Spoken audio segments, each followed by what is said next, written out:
Assalamualaikum warahmatullahi. Bismillahirrahmanirrahim. Alhamdulillahirabbil alamin. Nahmaduhu wa nasta'inuhu wa nastaghfiruh wa na'udzu billahi min syururi anfusina wa min sayyiati a'malina. Man yahdihillahu fala mudhillalah wa man yudlilhu fala hadiyalah. Asyhadu an la ilaha illallah wa asyhadu anna Muhammadan abduhu wa rasuluh. Allahumma salli ala Muhammad wa ala ali Muhammad kama sallaita ala Ibrahim wa ala ali Ibrahim. Wa barik ala Muhammad wa ala ali Muhammad kama barakta ala Ibrahim wa ala ali Ibrahim fil alamin innaka Hamidum Majid. Rabbi shrah li sadri wa yassir li amri wa hlul 'uqdatam min lisani yafqahu qawli, amma ba'd. Alhamdulillah, kita bersyukur kepada Allah kita dapat lagi bersama untuk kita meneruskan kelas pengajian kita berkenaan dengan tafsir maudhu'i bagi surah Al-Quran, yang mana kita dah ambil persetujuan hari itu. Kita mula daripada surah Yasin, bukan di Al-Baqarah. Al-Baqarah mungkin ramai tempat lain dengan ngajar Al-Baqarah. Kalau siapa rasa nak tengok sangat Al-Baqarah punya, buka dalam YouTube, ada muka saya. Untuk surah Al-Baqarah saya ngajar kat Yasin Taklim, direkodkan. Okey, jadi kita insya-Allah akan mula dengan surah Yasin, dan signifikan dia ada 1/4 daripada Al-Quran sebenarnya. Yasin ke bawah 1/4. Kalau Kahfi ke bawah setengah. Dia pasal pengajian tafsir macam tu. Pasal di tanah Arab dia ada yang mula dari juzuk 30. Lepas tu ada 3 juzuk terakhir. Mujadalah sampai habis. Lepas tu ada yang start daripada macam surat Yasin sampai bawah. Ada mula daripada surah Kahfi ke bawah. Jadi biasa membuat daripada awal lah kan. Jadi kita ambil yang belakang. Yang bagus kerana kebanyakan surah-surah yang Madaniyah, dia surah Madaniyah tak banyak. Dia cuma 30 surah saja. Dia ada 114 surah Al-Quran, 30 saja Madaniyah. Tapi dalam surah Madaniyah tadi dia lebih banyak kepada masalah hukum berbanding dengan masalah penetapan masalah akidah. Bukan kita kata kita nak basic sangat, tapi penting untuk penguatkan kita punya kefahaman berbanding dengan kita berbahas tentang hukum, tapi kita tak sedia lagi untuk menerima hukum tersebut. Banyak orang bincang tentang hukum, tajuk hukum ini halal ini haram, tapi persediaan diri dia tak kuat untuk terima, untuk absorb benda tu, untuk kata aku akan buat kerana Allah Ta'ala perintahkan, benda tu tak kuat lagi. Yang sebab itu pembinaan akidah itu penting. Ini jadi kita ambil surah-surah Makkiyah ni bagus untuk konsep tersebut. Jadi hari tu kita sebut tentang surah Yasin, dan kita kata macam biasa kita mulakan pendahuluan surah, kita bincangkan tentang nama surah Yasin.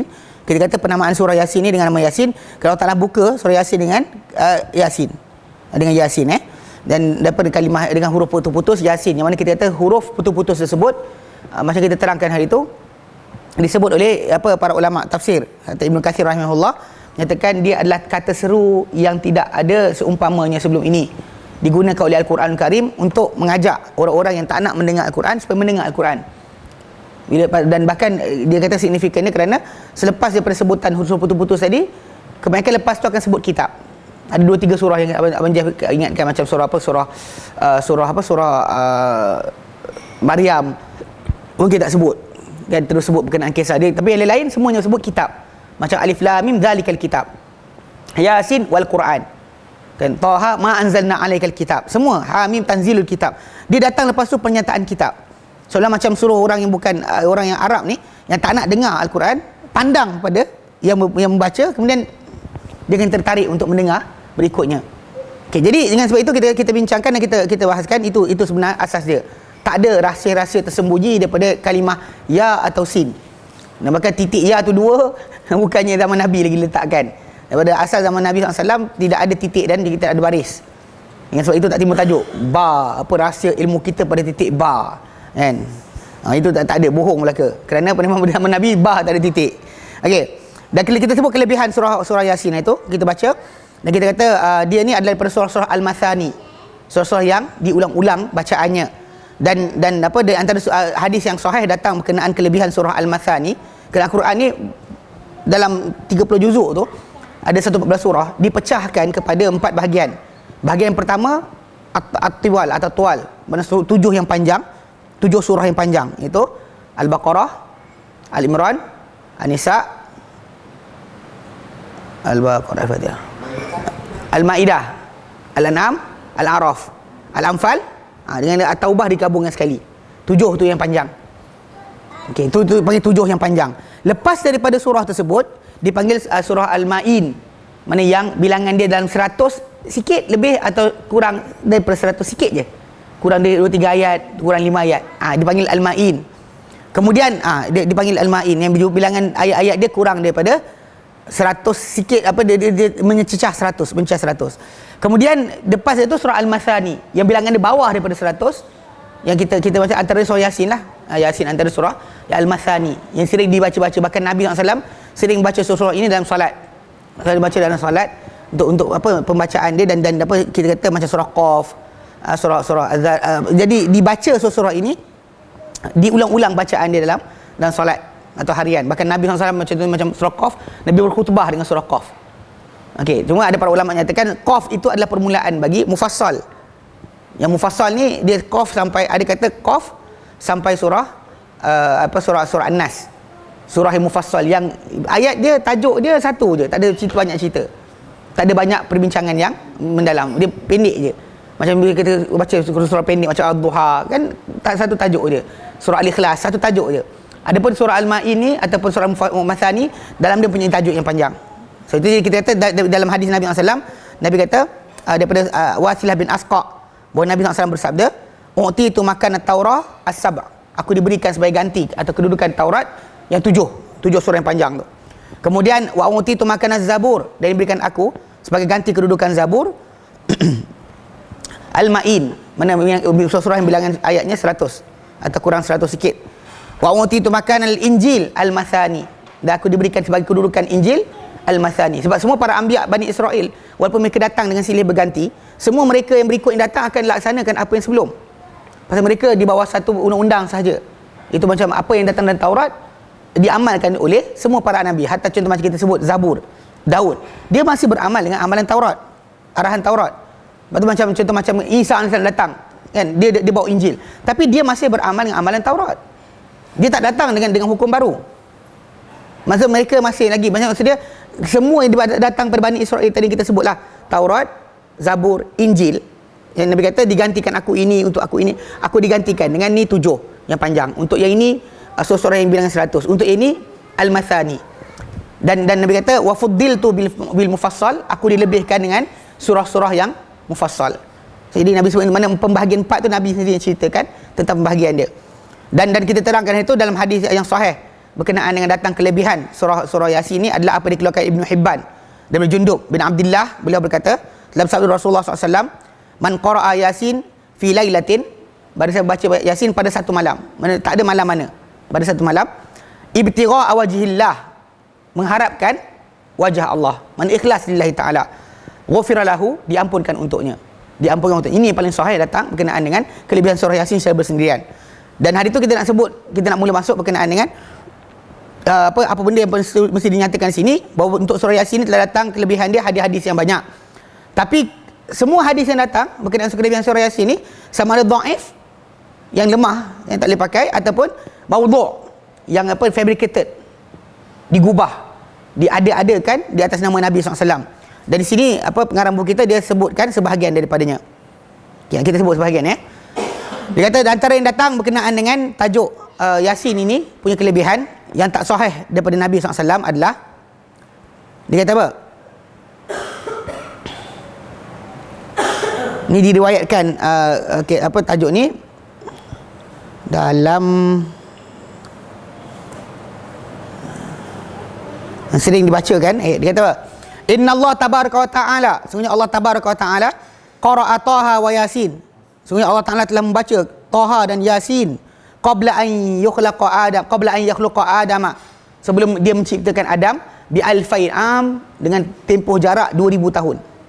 Allah Ta'ala telah membacakan Yasin dan Taha sebelum dia menjadikan Adam dengan jarak 2000 tahun.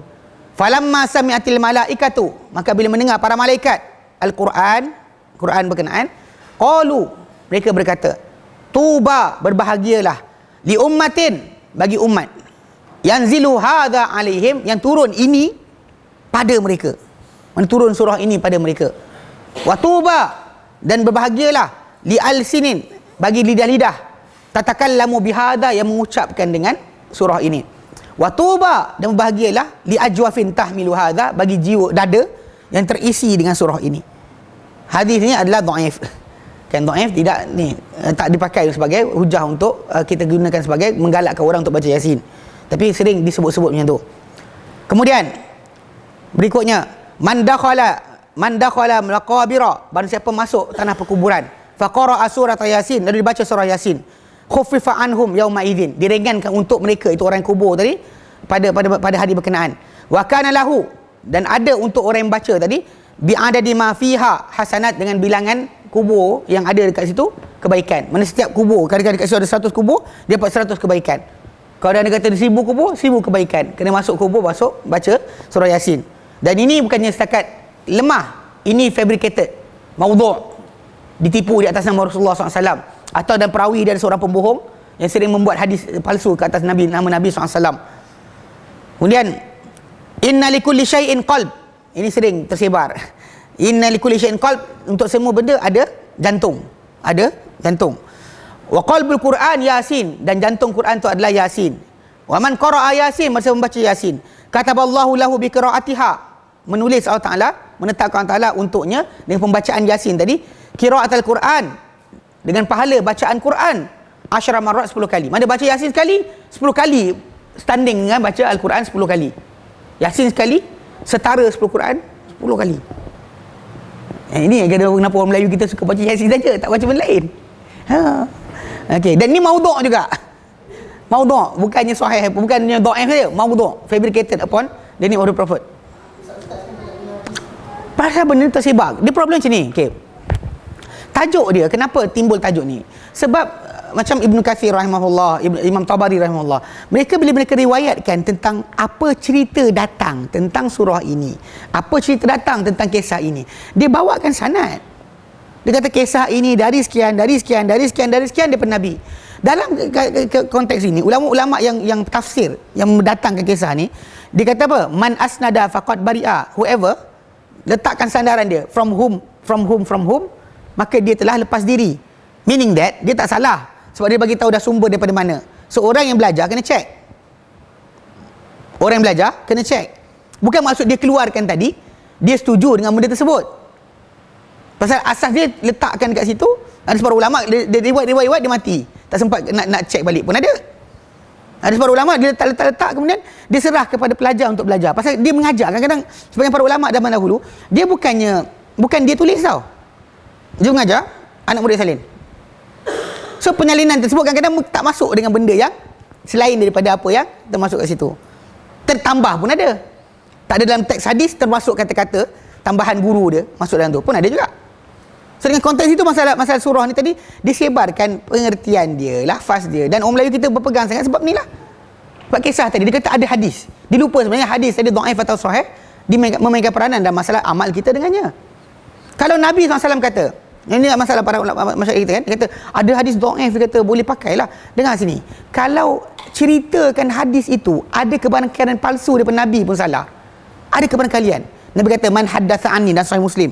Nabi kata man haddatsa anni, barang siapa cerita daripadaku bi hadis, dengan satu cerita, yura, dilihat, annahu kadiban, ia adalah pembohongan. Dilihat ia adalah tipu.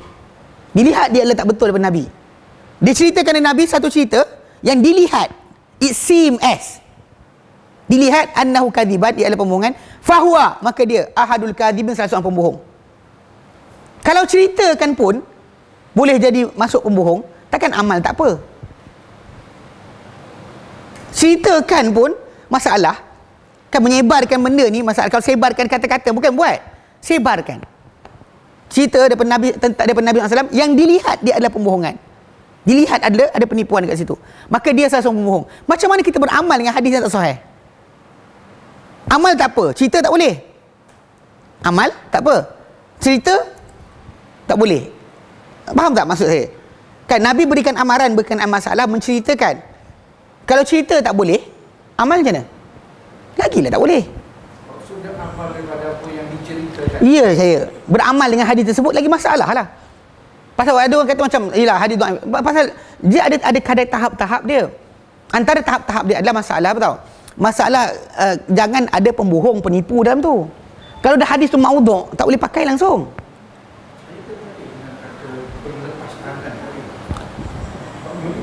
Perawi itu dia mesti ada satu karakter yang boleh diterima pakai lah. Ini saya faham. Okey. Jadi kita kata aku berlepas tangan, kadang-kadang kita kata sanad tu dari sana, mana setiap orang rapi-rapi tu berlepas tangan. Bukan, di sini. Cerita di sini bukan pasangan. Sebab apa? Sebab dalam tajuk ni yang belajar adalah pelajar-pelajar hadis. Ulama-ulama yang buat tafsir, kitab tafsir dahulu, mula-mula dia buat buku tersebut adalah untuk orang yang concern tentang hadis, apa yang datang tentang surah ini daripada Nabi. So dia kumpulkan semua sekali. Dia tak kata benda tu semua sahih, dan dia tak kata semua aku datangkan di sini adalah diterima pakai oleh semua ahli hadis. Dia cakap dari awal. Dia berbeza sebab macam bila Imam Bukhari dikumpulkan hadis dia kata aku ada syarat-syarat aku. Syarat aku 1, 2, 3, 4, 5. Bila dia kata aku iltizam dengan syarat tersebut, maka itu dikatakan sahih. Kalau dia kata contohnya Imam Tirmizi contohnya, bila dia kata tentang buku karangan dia kata apa? Aku bawakan dalam buku aku ini apa yang dipakai oleh keseluruhan orang. Tak kira sahih ke dhaif. Sebab bila dalam tu ada yang maudhu' dan sebagainya, dia sendiri kata hadis tu tak sahih. Dia letakkan sini, dia kata hadis ini tidak sahih. Dia datang riwayatkan, dia kata hadis ini tidak sahih. Faham tak? Pasal dia kata dia tak beriltizam kan, dia tak kata aku bawakan dalam buku ini hanya yang sahih saja. Tak ada. Dia tak kata macam tu. Tu sebab kenapa setiap ulama tadi, macam kalau ikut sahih yang ulama yang kata karang sahih saja ada 4 yang terkenal.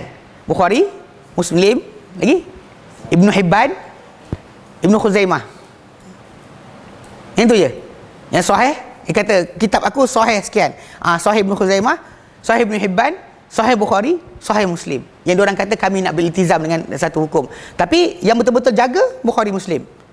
Adapun macam-macam Ibnu Hibban ada termasuk dalam dia hadis-hadis yang terkeluar daripada batasan syarat dia. Faham tak? So pasal yang lain-lain, pasal macam ni tau, bila kita kumpulkan cerita, bila saya contoh macam saya mengajar kan, macam para ulama hadis dahulu, diorang bukan setakat hafal hadis yang sahih, dia hafal juga hadis yang dhaif. Sebab apa? Nak bagi tahu orang yang ini dhaif, ini tak betul. Dia cerita semua sekali. Dia bukan meriwayatkan apa yang sahih sahaja. Dia riwayatkan juga yang tak sahih, atau kurang kuat, atau sekian dan sebagainya. Supaya jangan sampai orang tertipu baru ingat benda tu ada. Saya kira sebab perawi tu dia orang ni belajar hadis, dia orang Bukan. Perawi apa kena faham? Masalah pengumpulan hadis ni sampai pada Bukhari, Muslim start dari situ, dia tajuk lain. Yang awal dahulu siapa yang contoh macam, okey, saya mengajar. Seorang student saya ni memang kuat hafalan. Abang suka tidur contohnya. Dan ramai ini abang semua tidur. Jadi bila lintas ada orang belajar dengan yang ni, ada orang belajar dengan abang. So bila yang lintas abang, takkan kata nak wujud pasal abang dalam kelas ni abang ada. So anak murid saya contohnya ada 5 orang. Salah seorang yang hafalan dia kurang kuat, atau seorang yang ada kisah, diorang tetap akan riwayatkan ini adalah anak murid saya. Takkan putus. Kisah tu tetap akan diceritakan siapa anak murid siapa, siapa guru siapa. Pasal benda tadi bukan putus dengan sekarang ni. Lepas dari itu masalah perawi tadi kuat ke lemah. Sifat kan ada 2 sifat yang kena daripada perawi. Adil, dhabit. Adil maksud sama, tidak buat dosa besar, tidak berterusan dengan dosa kecil, tidak buat perkara merosakkan maruah. Okey.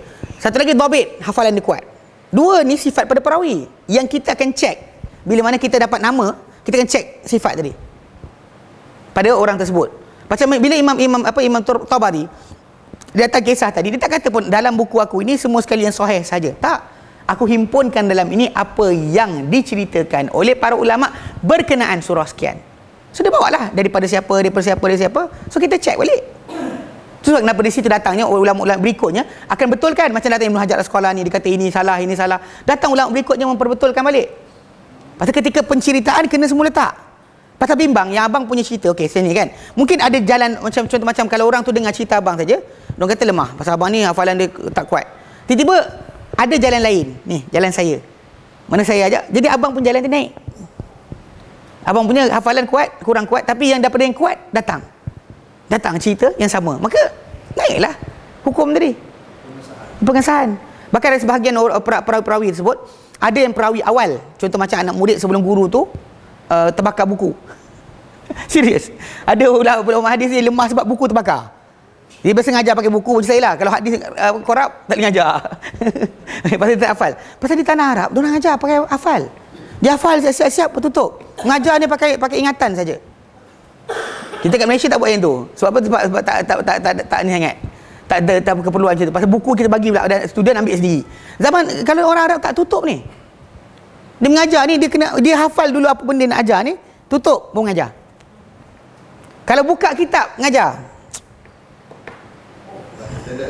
Tak ada standard. Tak kelas. Lain. Ni tutup yang ajar dia tutup dulu. Bincang 1 2 3. Lepas tu kalau anak murid buka buku sebiji. Serius ni, guru saya kat Yaman dulu, dia mengajar, saya buka dalam kitab. Dia mengajar macam ni je, mulut gitu kan. Tapi saya buka dalam buku, saya ikut follow sebiji-sebiji, serupa apa yang dalam tu. Point per point. Word per word. Tapi itu beza kita dengan orang. Cara pengajaran kita. Tapi dari konteks itu okay. Bila konteks tadi ada orang tadi perawi tadi buku dia terbakar. Kan buku dia terbakar, dia lupa. Dia tu mengajar dia. Student dia yang ambil awal. Student ambil lewat. Kan beza kan? Dekat sini akan ada seorang perawi tu, kalau anak murid dia 1 2 3 ni riwayatkan semua sahih.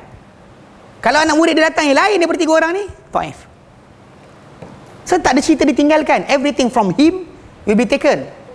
Siapa ajar belajar daripada dia pun akan diambil juga. Faham tak? Pasal dalam ilmu hadis tadi kita tinggalkan riwayat hanya kerana kita suka atau tidak. Kalau kisah tu datang daripada orang A, B, C, riwayat tu ada, kita rekodkan, dipanggil rekod saja. Untuk rekod. Tapi untuk amal, ada satu benda lain pula. Rekod berkenaan perkara tersebut pasal dia bersanad. Bahkan kalau kita tahu hadis dhaif ni banding dengan amalan tarikat, kuat lagi hadis dhaif. Sebab tarikat tak ada sanad. Tak ada sanad, tak sampai Nabi pun. Lintas hilang. Yang ini ada sanad dia. Cuma beza masalah apa? Masalah kemestian seorang perawi tadi. Dia kata aku letak yang sahih saja. Itu tajuk lain. Jadi untuk rekod benda tu ada. Itu sebab kenapa kita dekat Malaysia ni sering tersebar tajuk hadis semua likulli syai'in qalb. Mana qalbul Quran Yasin, untuk semua benda ada jantung. Jantung Quran ni adalah Yasin. Barang siapa membacanya, Allah tulis untuk dia pahala 10 kali baca Quran. Itu sebab orang kita tinggalkan baca Quran. Semua baca Yasin. Semua Yasin, masuk rumah baca Yasin. Tak pasal ni masalah jadi rosak lah. Sebab kalau dibaca saja, kalau diikutkan pada hadis yang pertama tadi, baca waktu malam. Any malam kita nak baca, diampunkan kerana nakkan wajah Allah Taala, diampunkan dosa kita. Tak ada hal. Tapi when kita ada attitude, ada kepercayaan tadi, kadang-kadang guru tu percaya macam tu tapi tak beritahu anak murid dia. Baca apa Tok Guru? Yasin je lah. Patut guru dah belajar hadis ni. Jadi benda tu dipakai dan orang kita banyak kita tak tahu tajuk ni. Kenapa baca Yasin saja? Sebab ada idea bahawa Yasin tu menyamai 10 kali Al-Quran. Kami yang tak seorang itu dia tengah buat dia tak punya dia dipertanggungjawabkan untuk kalau yang tak tahu kalau nak kata lepas kita dah belajar, jangan cakap lah. Kalau tak belajar lagi, diam tak tahu. Tinggalkan je. Kalau dia kata kita dah tahu, dah belajar, kat macam sekarang dah belajar, dia cakap lah bahawa ia tak sepatut dibuat. Sebab kalau dia kata macam saya ingat waktu arwah mak saya, mak mentua saya kan, dia sakit. Orang masuk dalam bilik tu nak baca Yasin. Saya baca Al-Baqarah. Betul dia kata, kenapa baca Al-Baqarah tak baca Yasin? Saya kata bila baca Al-Baqarah, adalah hadis Nabi SAW, Baqarah ni, malaikat turun mendengar bacaan surah Al-Baqarah. Syaitan lari. Kita tak nak gangguan kat situ. Tu je cerita dia. Kita baca Al-Baqarah je lah. Baca Al-Baqarah. Ada encik baca Yasin. Saya ajar adik ipar saya. Ni saya kalau orang tanya, cakap, kita baca surah Al-Baqarah, Quran turun. Malaikat turun mendengar bacaan surah Al-Baqarah. Bila malaikat datang, syaitan akan lari. So kita jaga kawasan tu yang macam tu je. So betul salah baca Al-Baqarah. Ya walau panjang pun, tapi lah kalau betul nak sayang, buatlah. Kan kata sayang. Tapi kata Allah, boleh lepas ni ada hal lain lah. Dan sayang macam mana? Kadang sayang. Kadang-kadang orang kita dekat cerita sayang tapi malas gila. Kan, you want to protect them. Kan, to protect dia daripada gangguan syaitan. So the first thing, buat benda yang Nabi SAW suruh. Sebab antara bilik tadi kan, kita bacalah surah Al-Baqarah. Baca lagi. Bacalah, teruskan baca. Memang letih, tapi itulah yang kebaikan yang ada. Dia kalau baca surah Yasin kan seronok. Baca balik. Akhirnya baca Yasin dah. Dan kita pun tambah lagi. Kan kalau duduk seminggu dalam hospital. Kan kena refresh balik. Faham tak? Jadi secara tak langsung kita kata kita amal sebab ada sandaran daripada Nabi yang sahih. Adapun yang kalau dia kata sahih tu kita ambil untuk amalan.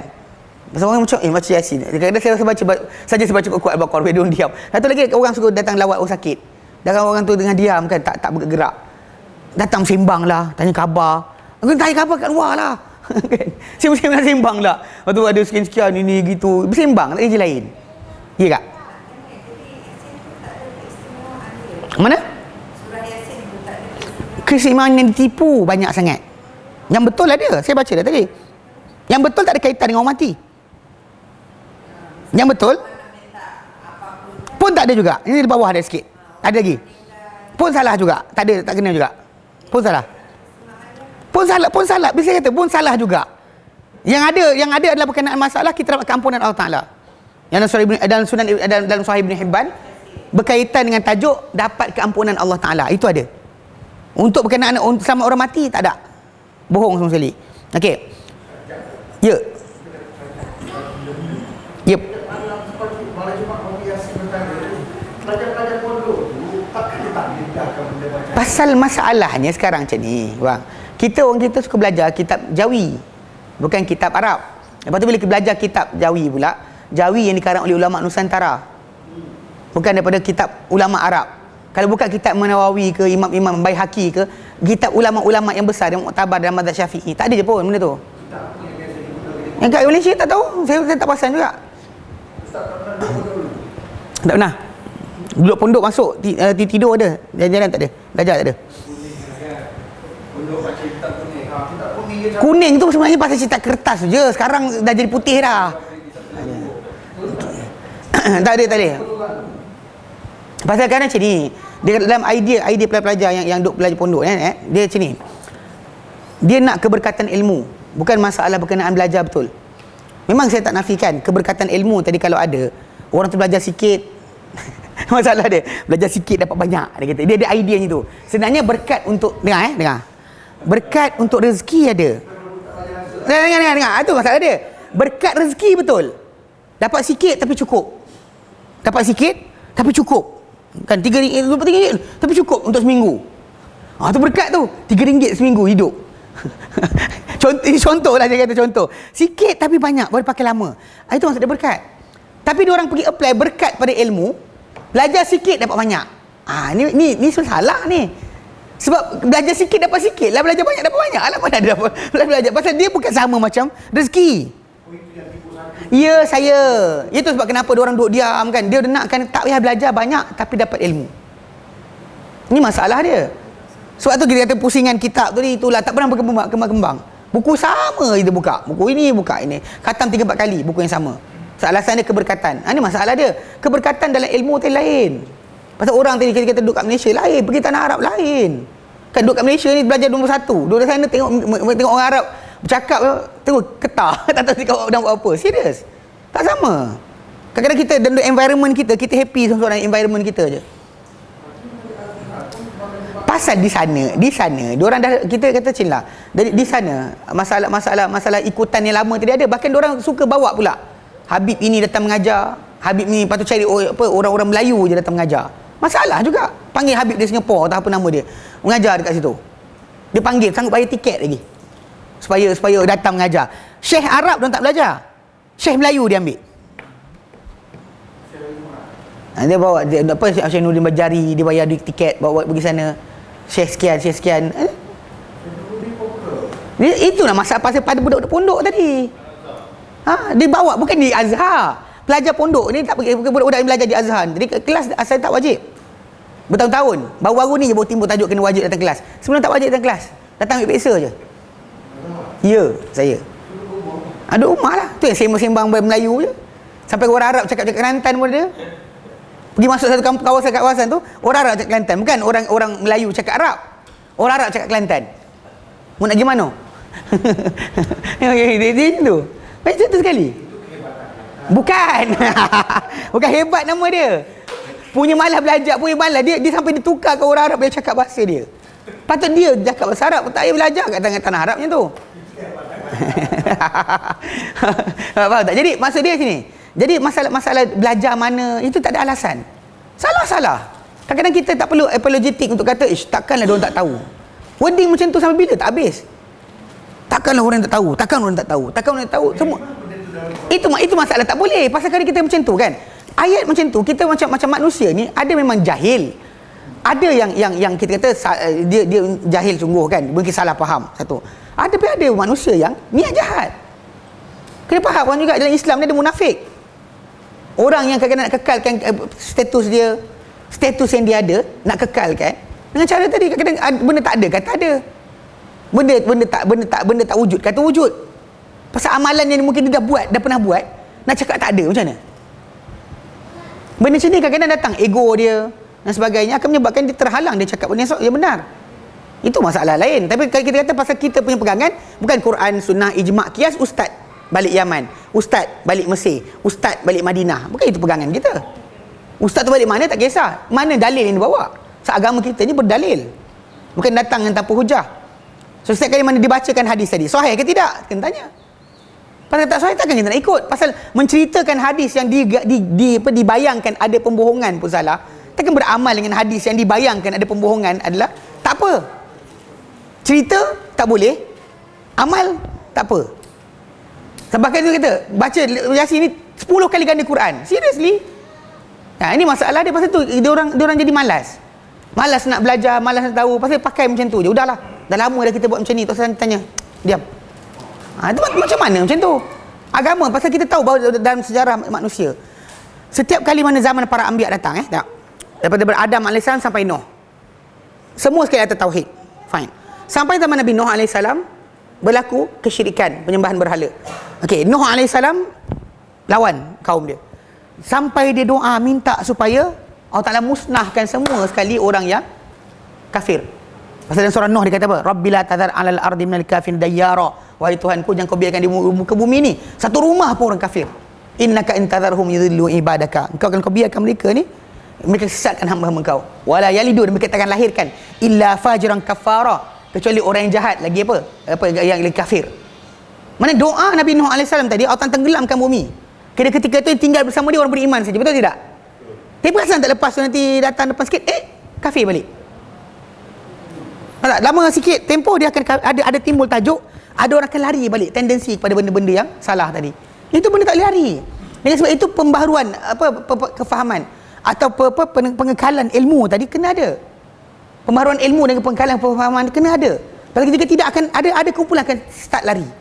Mana bila Nabi tinggal para sahabat, betulkan mereka daripada masalah berhala tak ada dan sebagainya.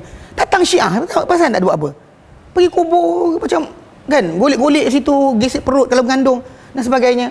Masa datang balik berhala tadi. Kita kat Malaysia tinggalkan dah tahun 60-an, kita tinggalkan dah berkenaan kubur-kubur. Datang balik ada orang buat balik semula. Pasal tak? Jadi sebab itu pemahaman pembaharuan tadi kena buat. Kalau kita segala lamanya kita asyik tak apalah, buat je lah selamat. Jangan Allah Ta'ala akan tanya balik. Tuan tak sebut dalam Quran surah Al-Isra ayat 36. Allah Ta'ala katakan wala takfu ma laysa laka bihi ilm. Yang kamu ikuti apa yang kamu tak ada ilmu mengenainya. 36 ke 26 ah?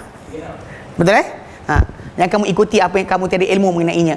Innas sam'a, sungguh pendengaran tu, wal basara, penglihatan tu, wal fuad, hati atau akal tu, semua yang kamu ada tu, kullu ulaika, semua itu kanan mas'ula, Allah akan tanya balik guna ke tak guna.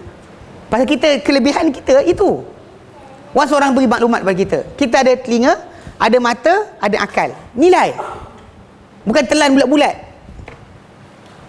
Telan budak-budak dan kita akan jawab balik depan Allah Ta'ala nanti. Sebab kalau dia kata benda salah dan kita kata aku tak tahu, Allah Ta'ala tak terima alasan tak tahu. Pasal dia bagi kita alat untuk belajar. Jika tidak, nanti semua orang yang lahir-lahir anak-anak contoh anak orang Hindu, anak orang lahir anak orang Buddha, Kristian sebagainya, lahir-lahir memang itu mak bapak dia bagi tahu.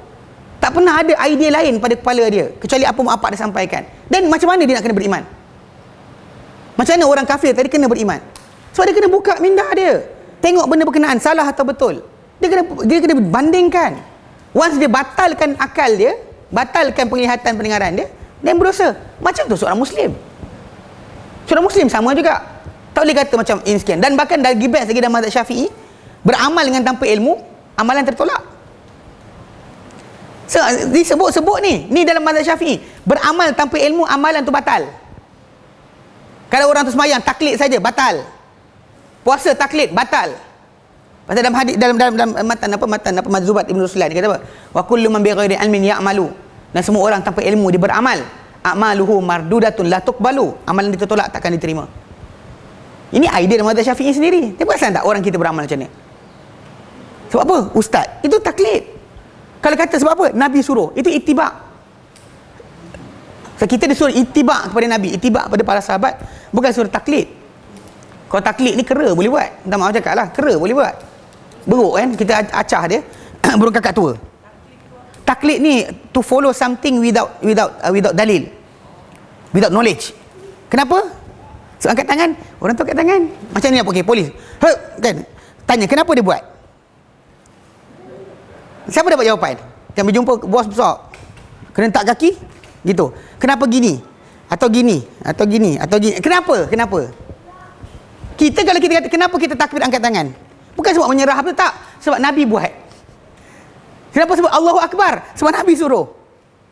Kenapa baca bismillah? Sebab Nabi tunjukkan. Kenapa baca Fatihah? Sebab Nabi suruh. Semua sekali sebab Nabi, sebab Nabi, sebab Allah Ta'ala, sebab Nabi. Itu panggil ittiba, mengikuti.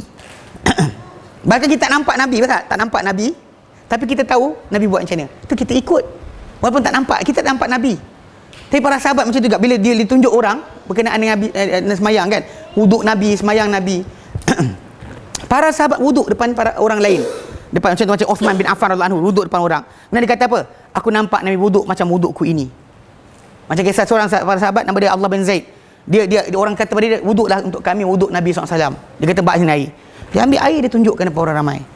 Kemudian dia kata macam inilah aku lihat Nabi SAW wuduk. Nampak tak? Itu cara ikutan. Bukannya tiruan. Bukan meniru. Islam ini bukan agama tiruan. Mana kita meniru-niru orang, ikut-ikut orang. Tak boleh. Macam bezakan kakak tua, burung tiung ke burung kakak tua ni bercakap. Dia bukan tahu dia cakap apa. Betul tak? Main cakap je. Kan apa benda yang jadi, dibuat di sekeliling dia akan tiru. Contoh macam ada burung dekat apa Taman Tun. Ada satu kedai burung dekat belakang Peluang Kajai tu. Burung tu kalau perempuan lintas, dia bunyi fiwit. Fiwit dia bunyi. Lepas tu ada sekali seorang staff yayasan lintas. Dia pakai jubah budak ni. Lintas-lintas, lepas tu ada amoy mana terlintas, burung tu bunyi piwit. Lepas tu amoy tengok dia. Dia pula macam dia tunjuk burung tu. Dia tunjuk burung tu, dia kata burung tu yang buat. Ya, faham tak? Burung tu bukan tahu benda pun. Dia ada situasi. Contoh macam kat rumah kakak saya dulu, ada burung tu. Dia bagi bila orang datang bagi salam je, Assalamualaikum, dia bagi salam. Lepas tu biasa jawapan anak kakak saya apa? Cikgu tak ada. Saya jawablah cikgu tak ada. Cikgu tak ada. Cikgu tak ada. Cikgu tak ada. Iya, cikgu tak ada. Pasal mak dia. Kalau pagi-pagi pukul 7, pasal mak dia biasa jerit anak dia nombor 2, Angah. Lambat keluar, pergi sekolah. Angah, dia pun tolong jerit. Angah. Kau tanya kenapa buat? Tak tahu dia tiru. Itu panggil tiru. Meniru, bukannya apa? Mengikut. Tu beza dia. Sebab itu Islam ni agama ikutan, bukannya agama tiruan. Bukan tiru-tiru orang. Tak boleh kita tiru, dan tiru terbatal. Confirm terbatal. Tak jadi apa. Pasal kita kata agama Islam ni agama ikutan, bukan tiruan. Sebab itu bila kita kata macam konsep tadi kan, balik berkenaan masalah abang baca Yasin. Mana hadis-hadis yang macam ni disebarkan untuk menjadi alasan untuk pembacaan Yasin banyak kali dalam semua occasion. Every occasion. Orang sakit baca Yasin. Masuk rumah baca Yasin. Kedai-kedai sihir baca Yasin. Apa lagi? Awal tahun baca Yasin. Nisfu Syakban baca Yasin. Betul tak? Pasal nak temu Yasin. Sebab tadi, pasal base amalan tadi kepada apa?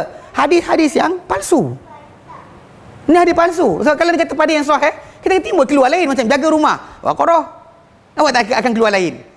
Untuk jaga daripada jin, pagi dan petang, Ayatul Kursi. Untuk daripada sihir, Muawwizatain, Al-Falaq dengan An-Nas. So kita ada surah lain pula. Tapi kalau kata yang ni Yasin je. Macam orang kita kan ada apa? Tahulah apa dia, semua benda ubat dengan pakai benda tersebut. Benda sama je pakai. Mudah. Sedang itu yang dia hafal, lain tak hafal. Nak baca surah Al-Baqarah panjang sangat, letih. Dan nak baca Yasin. Itu masalah dia, tapi namun begitu tak, ini yang dikatakan pasal kes ni, hadis ni. Hadis palsu macam ni menyebabkan orang nak pergi nak pakai. Kalau tak ada benda macam ni, tak ada galakan daripada hadis palsu, orang tak buat. Contoh macam Al-Baqarah, tadi ada hadis sahih, orang tak buat pun. Contoh kita macam kes sekarang bulan Rejab. Hadis berkenaan sahih puasa bulan Rejab tak ada langsung satu pun hadis sahih. Bulan haram ada, tapi bentuk saya yang bulan haram tu dalam hadis Abu Daud. Sunan Abu Daud, seorang lelaki nama dia Abdullah bin Harith Al-Bahili. Dia jumpa Nabi tahun ni, this year.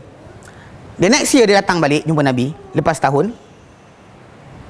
Dia duk ulur-ulur lah muka dia kod Nabi pandang. Nabi tak pandang. Lepas tu dia datang depan Nabi, dia kata, "Ya Rasulullah, ama ta'rifuni, kau tak kenal aku ke?" Nabi kata, "Man anta, kau siapa?" "Kau siapa?" Dia kata, "Ana al-Bahili, aku al-Bahili, Abdullah bin Harith al-Bahili yang datang tahun lepas." Nabi kata apa? "Fama ghayyarak?" Apa yang change engkau? Apa yang rubah engkau? Apa yang mengubah engkau? "Wa qad kunta hasan al-hay'ah." Engkau dahulu rupa elok. Rupa kau elok hari tu, apa saja jadi macam ni? Dia kata, "Ya Rasulullah, aku tak puasa, aku tak makan kecuali tu malam saja. Semenjak aku jumpa kau tahun lepas." Mana semenjak jumpa Nabi tahun lepas, dia puasa sampai setahun. Jumpa Nabi, masih lagi berpuasa. Mana dia puasa setiap hari. Makan malam saja. Nabi kata, okey, maksud dia macam badan jadi kurus. Nabi kata berubah rupa tu. Maksud dia berisi elok, kurus tak elok. Okay. Itu konteks. Hari tu Nabi kata, apa ubah kau? Hari tu muka kau elok. Apa rupa kau elok? Sekarang ni apa hal jadi sini? Nabi kata, okey. Maksud dia berisi tu elok. Okey. Elok. Nabi kata, pasal Nabi kata elok. Nabi kata, "Fama ghayyarak?" Engkau hari tu rupa kau elok, Nabi kata. Okey. Laki. Okay, dengar. Jadi kan, bila Nabi cakap itu, Nabi kata apa? Bila dia kata, "Aku puasa sejak jumpa kau itu, aku makan waktu malam je. Mana aku puasa setiap hari." Nabi kata, "Lima azabta nafsak." Apa kau azab diri kau? Sum syahra sabri. Nabi kata, puasalah bulan sabar. Itu bulan Ramadan. Wa yaum, dan sehari daripada semua bulan lain. Mana bulan Ramadan sebulan, Syawal sehari, Zulkaidah sehari, Zulhijjah sehari, Muharram sehari. Lepas tu dia kata, "Ya Rasulullah, zidni fa inna bi quwwah." Tambahlah ya Rasulullah, aku kuat lagi ni. Nabi kata 2 hari. Sebulan dan dua. Lepas tu dia kata, "Ya Rasulullah, zidni, tambah lagi, aku mampu lebih, aku kuat." Nabi kata, "Fasalas, 3 hari. Sebulan Ramadan dan 3 hari bulan-bulan lain." Betul Nabi? Tak, 3 hari je. Mungkin first 11, 21 pun tak apa. Tak ada masalah. Yang penting 3 hari yang sebulan. Any days, 3 days only. Okay, jadi Nabi cakap itu kan. Dia pun, bila Nabi kata yang tu, dia kata, "Rasulullah, tambah lagi. Aku ada kekuatan." Lepas tu Nabi kata apa? "Sum minal haram watruk, sum minal haram watruk, sum minal haram watruk." Puasalah bulan haram dan tinggal. Puasa dan tinggal. Puasa dan tinggal. Ini bulan haram bukan hanya balik pada bulan Rajab. Semua bulan-bulan. Zulkaidah pun kena buat macam tu. Muharram kena buat macam tu.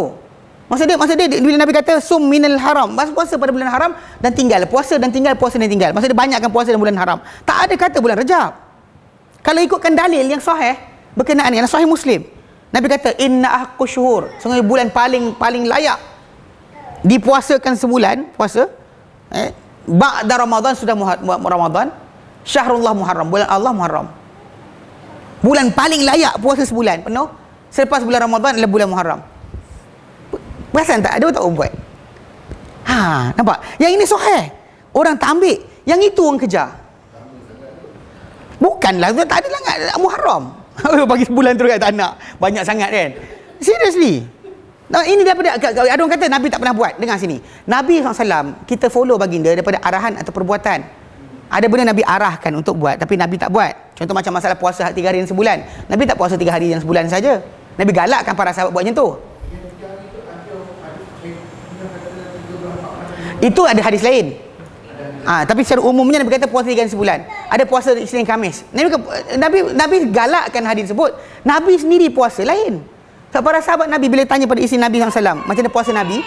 Nabi kata apa? Para sahabat kata apa? Para sahabat ditanyakan isteri Nabi tentang puasa Nabi. Dia kata apa? Kana Rasulullah SAW, dahulunya Rasulullah SAW, yasumu, berpuasa banyak. Hatta nakul, sampai kami kata la yuftiru, baginda tak berpuasa. Semua berpuasa setiap hari. Wa yuftir, banyak Nabi banyak berbuka masa dia tak berpuasa. Sampai kami kata hatta nakul annahu la yasum. Kalau dia nampak 3 hari sebulan je, dia orang pasti nampak itu je. Tak. Dia orang jumpa Nabi, ada mungkin selang, kan Nabi jumpa isteri dia selang-selang sehari, selang-selang kan. Mungkin ada isteri jumpa dalam bulan tu Nabi puasa je. Lepas tu ada yang isteri Nabi jumpa tak puasa saja. Sebab Nabi puasa banyak, berbuka pun banyak. Puasa banyak, buka banyak. Nabi arahkan lain, tapi Nabi buat lain. Nabi arahkan kita baca malam untuk baca solat malam kan. Bahkan Quran berikan kepada kita, bacalah apa yang mudah daripada Al-Quran kan. Faqra surah Muzammil ayat terakhir. Faqra'u ma tayassara minal Quran. Bacalah apa yang mudah daripada Quran. Tapi Nabi sendiri baca satu rakaat sampai 4 juzuk. Maksudnya Nabi suruh kita satu benda, Nabi buat benda satu benda yang lain. Yang kita disuruh ikut adalah apa? Arahan baginda. So kalau ikut daripada arahan, puasa bulan Muharram adalah benda yang patut dibuat. Tapi orang kita tak puasa. Faham tak? Kalau betul nak layakkan puasa bulan haram, paling ni adalah bulan Muharram. Tapi orang tak beramal. Sebab tak? Kita bukan beramal pasal dalil. Kita beramal pasal orang. Pasal orang. Orang ajar kita, itulah yang kita pegang. Yang hadis Nabi ada ke tidak, kita tak tahu. Tak tahu. Iya, itu masalah itu kita kata tadi. Pasal apa tahu? Allah tak sebut dalam Quran. Dalam surah At-Taubah, ayat yang ke-41. 31.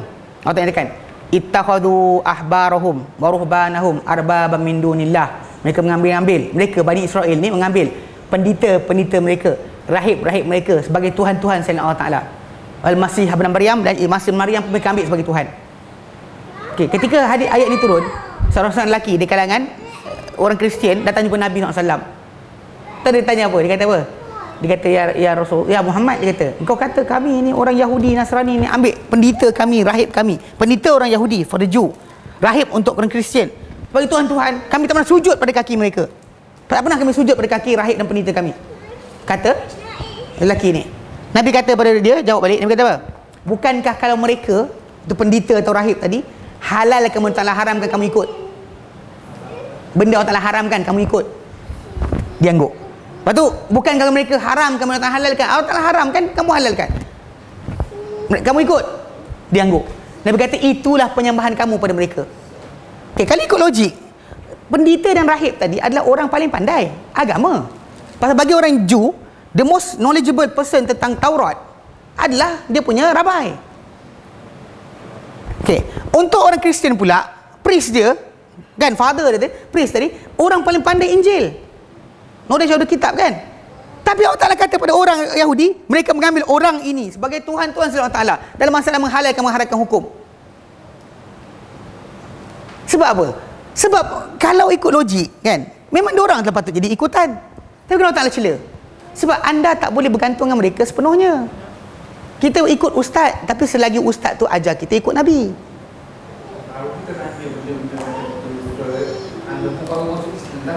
Tak boleh kena macam tu. Dia baru masuk Islam tu kena tahu banyak. Kan Nabi layan badui kan. Anggaplah saya ni badui. Kalau Tok Guru kata jangan tanya banyak, saya ni badui Tok Guru. Kan Nabi layan badui tanya kiamat bila pun Nabi layan. Kan badui kata, ya Muhammad, bila kiamat? Kan? Faham tak? Nabi layan. So anggaplah saya badui baru masuk Islam dan saya boleh tanya banyak. Lagi banyak saya boleh tanya daripada orang lain. Banding para sahabat yang dah lama masuk Islam, yang golongan tu yang diam, tak bertanya. Yang badui ni kan tanya macam-macam. Ada orang tu datang jumpa Nabi. Hey Muhammad, dia kata, utusan kau datang jumpa aku. Dia kata engkau ni utusan Allah Taala. Lepas tu dia kata dengan Rasulullah, dia kata, siapa yang didirikan langit? Dia kata Allah. Siapa tegakkan gunung? Allah. Siapa yang sekian? Allah. Demi yang menegakkan langit, yang mengemparkan bumi yang sekian, adakah Allah Taala utus engkau? Dia kata ya. Utusan kau datang pula bagi tahu ada solat wajib ke atas kami 5 waktu sehari semalam. Nabi kata ya. Dia kata demi mengutus engkau dengan semua benda ni, adakah Allah Taala suruh engkau? Nabi kata ya. Wakil kau kata lagi, kan kau dah jawab kan, datang kata aku ni utusan Tuhan. Kau dengar je lah. Tak Nabi layan. Faham tak Nabi layan? Nabi entertain. Nabi layan. Tanya. Nabi tanya, biar tanya. Kau faham tak? Hatta orang Yahudi yang kita kata Nabi nak tarik masuk Islam kan, tanya macam-macam.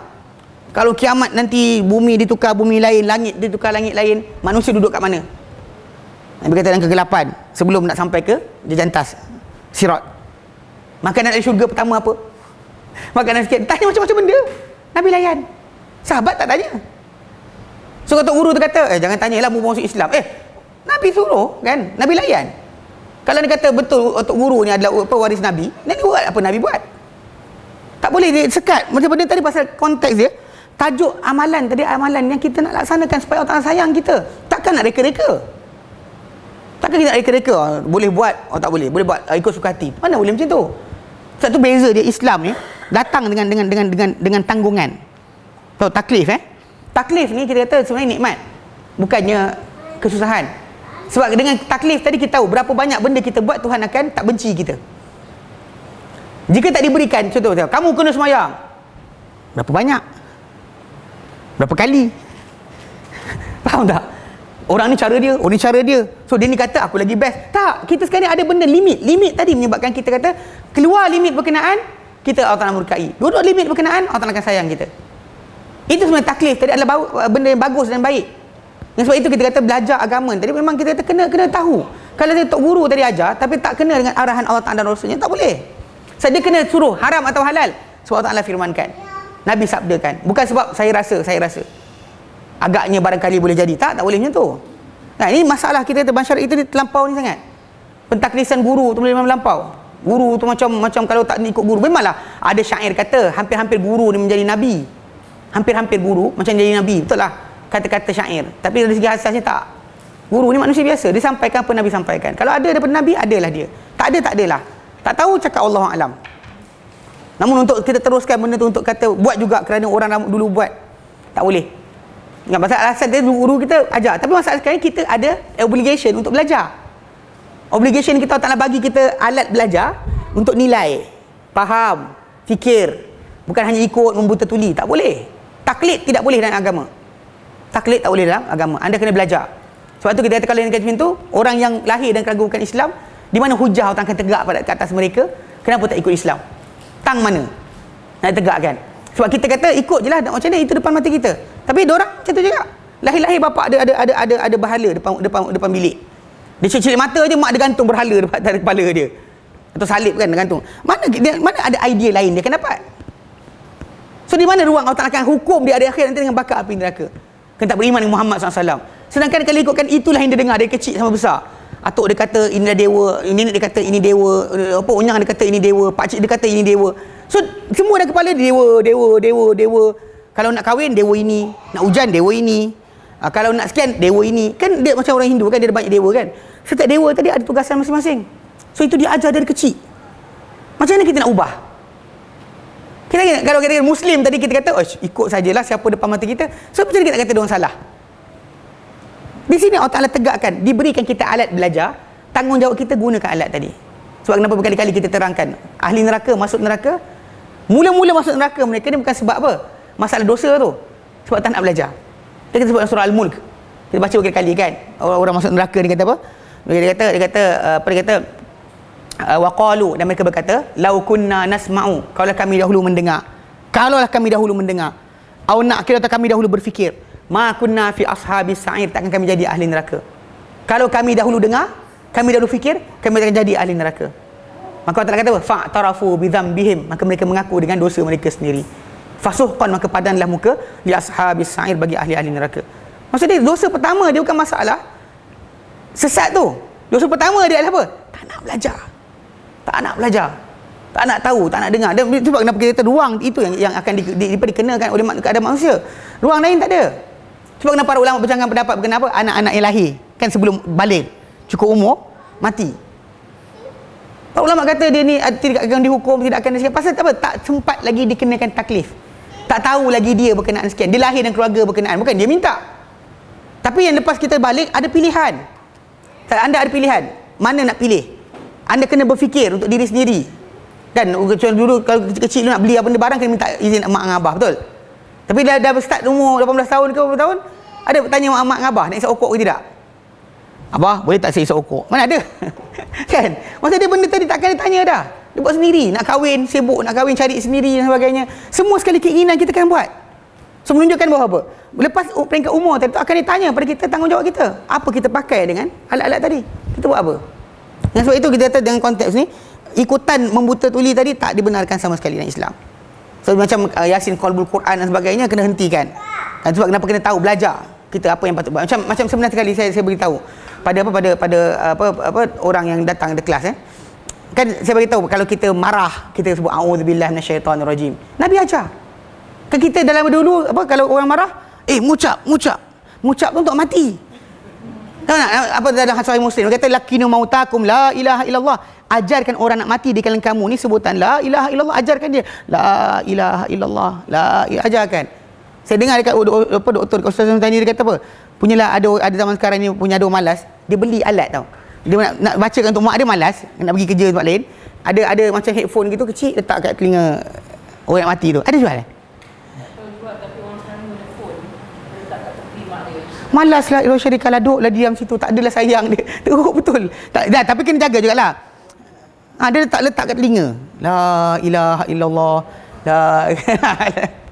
Apa salah, malas sangat. Memanglah logiknya tak ada masalah kan. Tapi lah kalau kita mak kita boleh tunggu kita sakit demam panas dan sebagainya, tunggu perpanjangan, kita nak tunggu untuk dia mati nyawa apa, kita malas gila. Memang dengar? Itu Nabi kata lakinu, talkinkan, ajarkan. Orang nak matikan kamu la ilallah itu sahih. Maksud dia ajarkan tu, kita berdosa, istighfarlah, astagfirullahalazim, dosa. Aku dosa.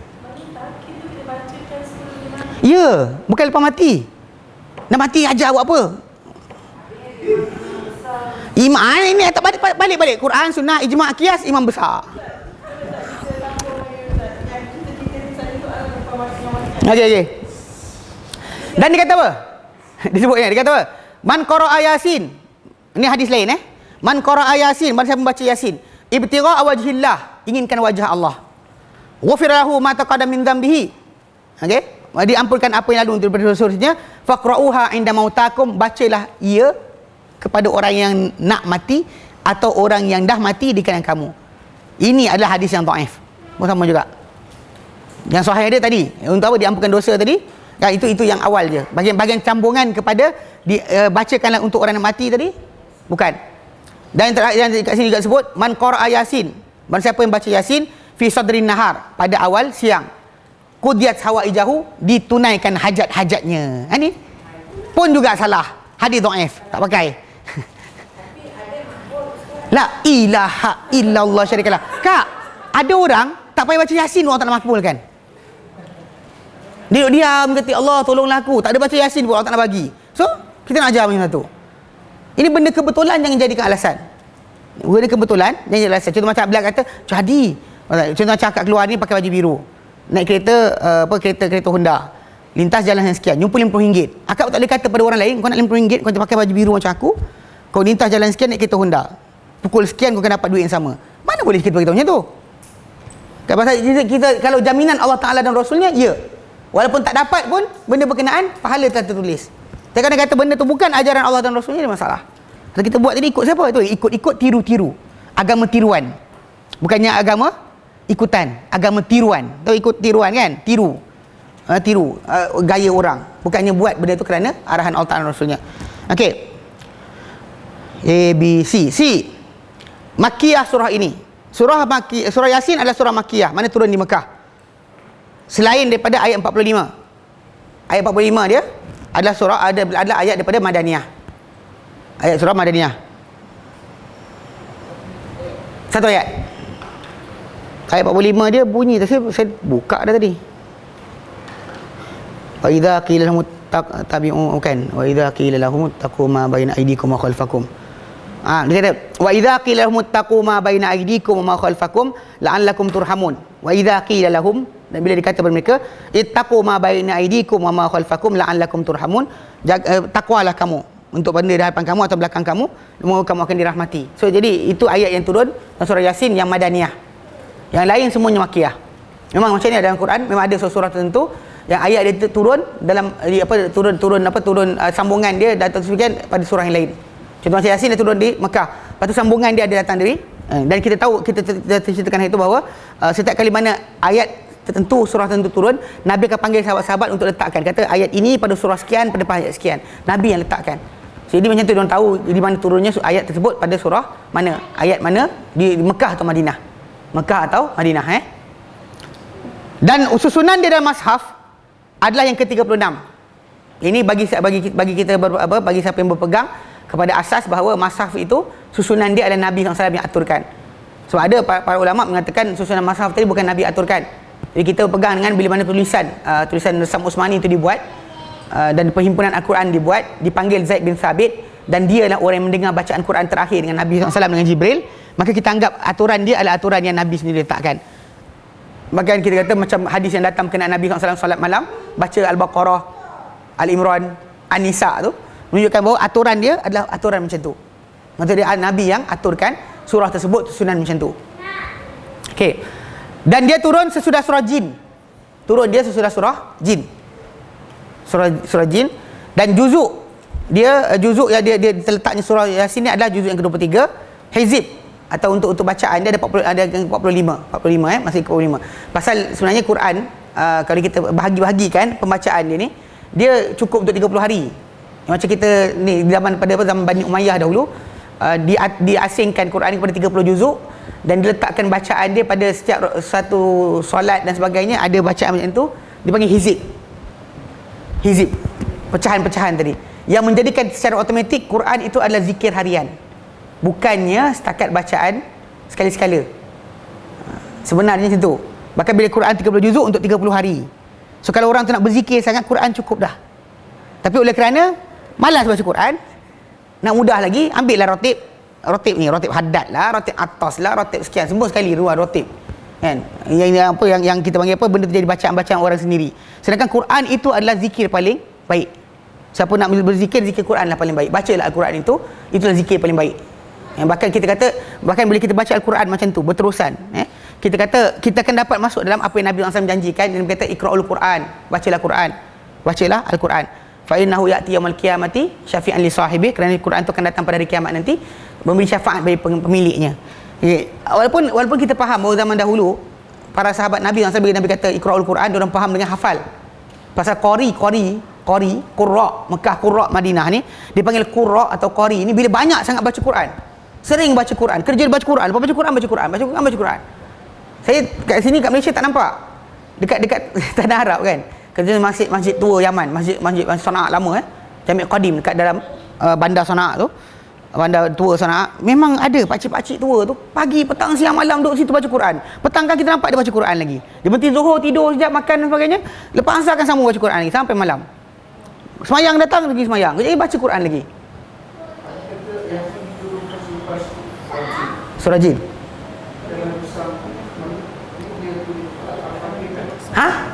Bukan, itu susunan itu susunan bacaan.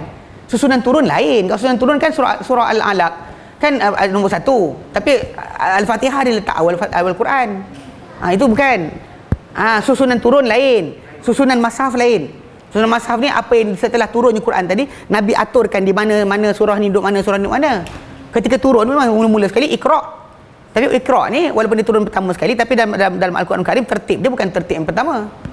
Faham? Tertib ni kita kata berdasar pada apa Nabi nak tentukan pada para sahabat untuk belajar, untuk baca. When reading the Quran, that's the way you read.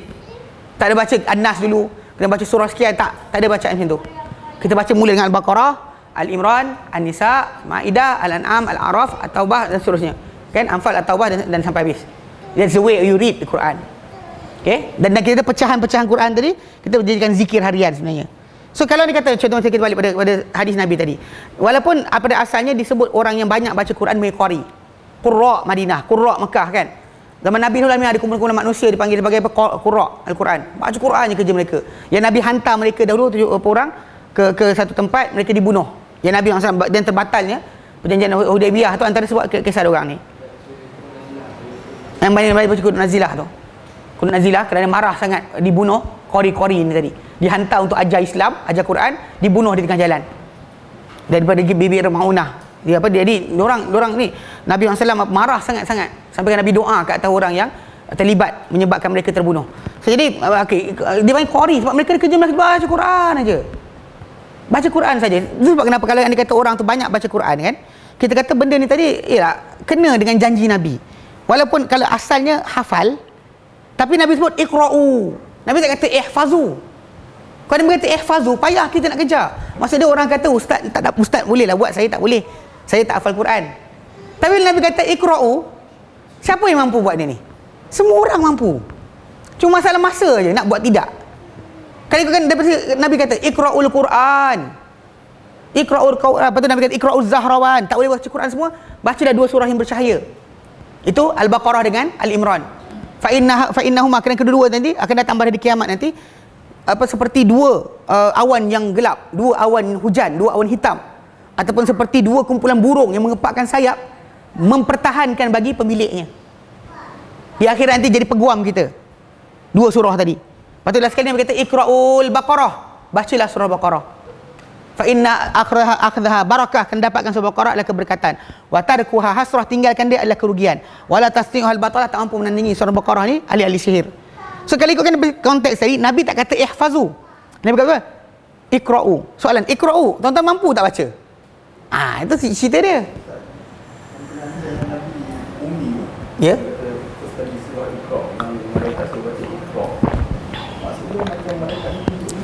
Kalau dalam Sahih Ibn Khuzaimah atau Sahih Ibn Hibban, memang dalam hadis berkenaan Ibn Hajar Asqalani ceritakan bahawa Nabi ada satu riwayat, memang Jibril datang bawa satu keratan daripada sutera yang tulis di atasnya, yang Nabi tak boleh baca. Dalam riwayat dia sebut ada benda nak dibawa. Dia yang dia tak boleh baca tu. Ya saya. Ada something. Kan? Kalau sebutan macam ni tak ni pasal nak Jibril kata baca. Baca bukan baca, is reading. You know, reading is reading. Kan? Kadang say after me lain. Say after me. Tak ada masalah. Kan tiru saya cara cakap, tak ada masalah. Ikut saya punya cakap, tak ada masalah. Baca tu lain.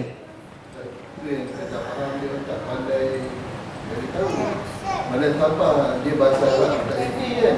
Melainkan dia buat Something. Tak ada. Ada benda dia bawa. Tak ada. Tak ada sampai wafat. Bahkan ketika perjanjian Hudaibiyah sendiri pun, ketika mana Ali bin Abi Talib tulis dia dengan nama Allah kan, Bismillahirrahmanirrahim kan. Pasal perjanjian Hudaibiyah ni di antara Nabi dengan orang-orang musyrik, dengan wakil dia Suhaib bin Amr, untuk membolehkan umat Islam datang Mekah tahun berikutnya. Tapi dalam perjanjian tersebut ditulis, Ali tu kan tulis. Ali tulis mula Bismillahirrahmanirrahim. Lepas tu Suhaib bin Amr kata, apa hal pula tulis Bismillahirrahmanirrahim? Dia kata, kami kenal Allah, Ar-Rahman Ar-Rahim kami tak kenal. Kami tak kenal Ar-Rahman Ar-Rahim. Tulis macam mana kita biasa tulis, Bismikallahumma, dengan namamu ya Allah. Maksudnya orang Quraisy tahu Allah. Bukan tak tahu, orang tahu Allah Taala Ban satu. Dengan namamu ya Bismikallahumma. Ini perjanjian di antara, dia tulis Muhammad Rasulullah. Ali tulis itu kan. Lepas tu Suhaib bin Amr kata, kalau kau Rasulullah kami nak gaduh dengan kau apa? Padam. Tulis macam mana keluarga dipanggil, Muhammad bin Abdullah. Nabi kata aku Muhammad bin Abdullah. So Nabi suruh Ali padam, Ali tak nak padam. Dia kata, kau memang Rasulullah, kau tak nak padam. Rasulullah kata padam, dia tak nak padam. Last kali Nabi kata ambil, Nabi kata tunjuk mana satu. Tunjuk. Mana? Ali tunjuk lah. Dia pun scratch. Mana yang tunjukkan oleh Ali. Faham tak? Jadi konteks dia, benda tu dia tak boleh dibaca. Benda tu kemuliaan untuk baginda, hina untuk kita. Kalau ustaz tu jenis datang kan buta huruf, jangan berkata ustaz tu bagus, buta huruf. Kan hebat gila. Untuk Nabi mulia, untuk kita hina. Sebab Nabi SAW tak syeduk ilmu daripada mana bahan bacaan yang lain. Bahkan Nabi dapat ilmu daripada Allah Ta'ala sahaja. Kita ilmu belajar. Kalau ada kata ada orang kita ni buta huruf, kemudian kita belajar dengan dia, ada masalah. Kan buta huruf kita belajar bertukang tak apa. Belajar pula ilmu baca, dia masalah. Bercahaya.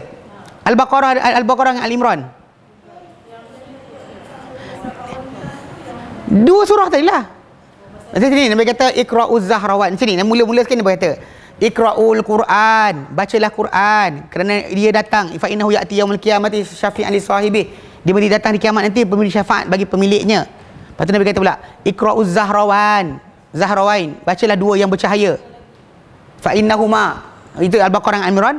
Fa innahuma, kena kedua-dua nanti ta'tiyan yaumil qiyamati, datang pada kiamat nanti. Ta'tiyan yaumil qiyamati kagamamatan, seperti 2 awan mendung, au kaghayatan, seperti 2 awan gelap, ataupun seperti 2 kelompok burung safat yang mengepakkan sayap mempertahankan bagi pemiliknya. Lepas tu yang last sekali dia kata Iqra'ul Baqarah, bacalah Al-Baqarah. Tapi saya signifikan kata tajuk baca.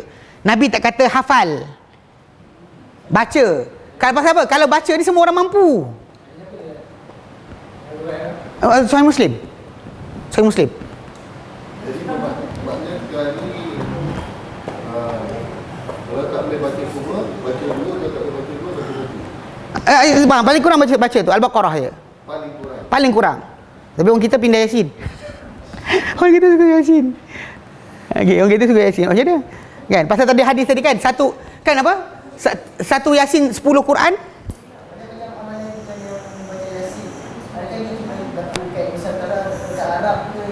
Arab tak ada.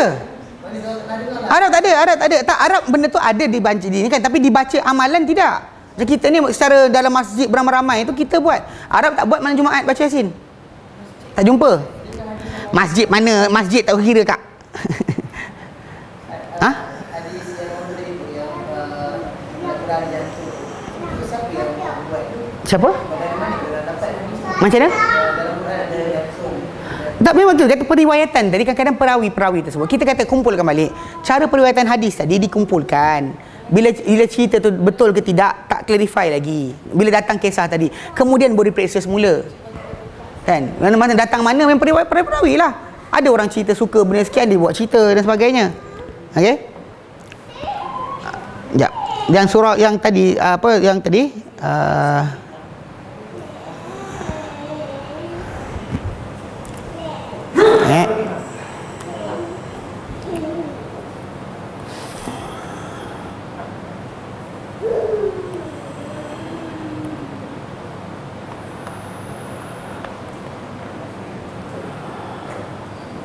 okey.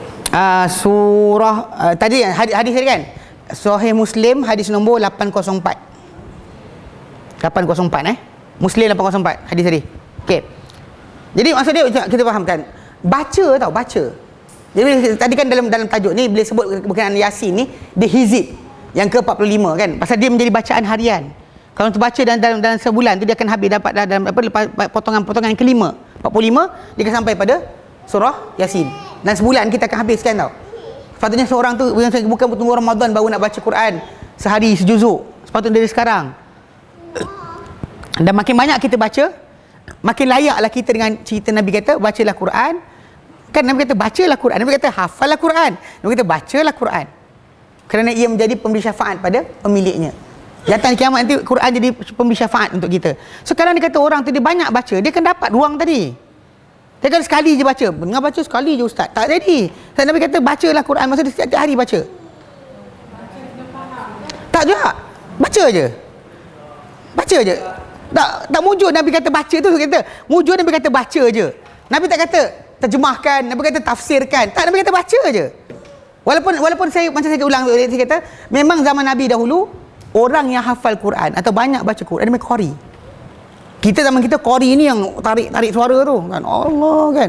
Yang tu zaman Nabi dahulu qari ni adalah orang banyak baca Quran. Orang hafal Quran yang banyak baca Quran. Nampak jelas dia orang yang baca Quran pagi, petang, siang, malam. Pagi, petang, siang, malam. Qari tu qari.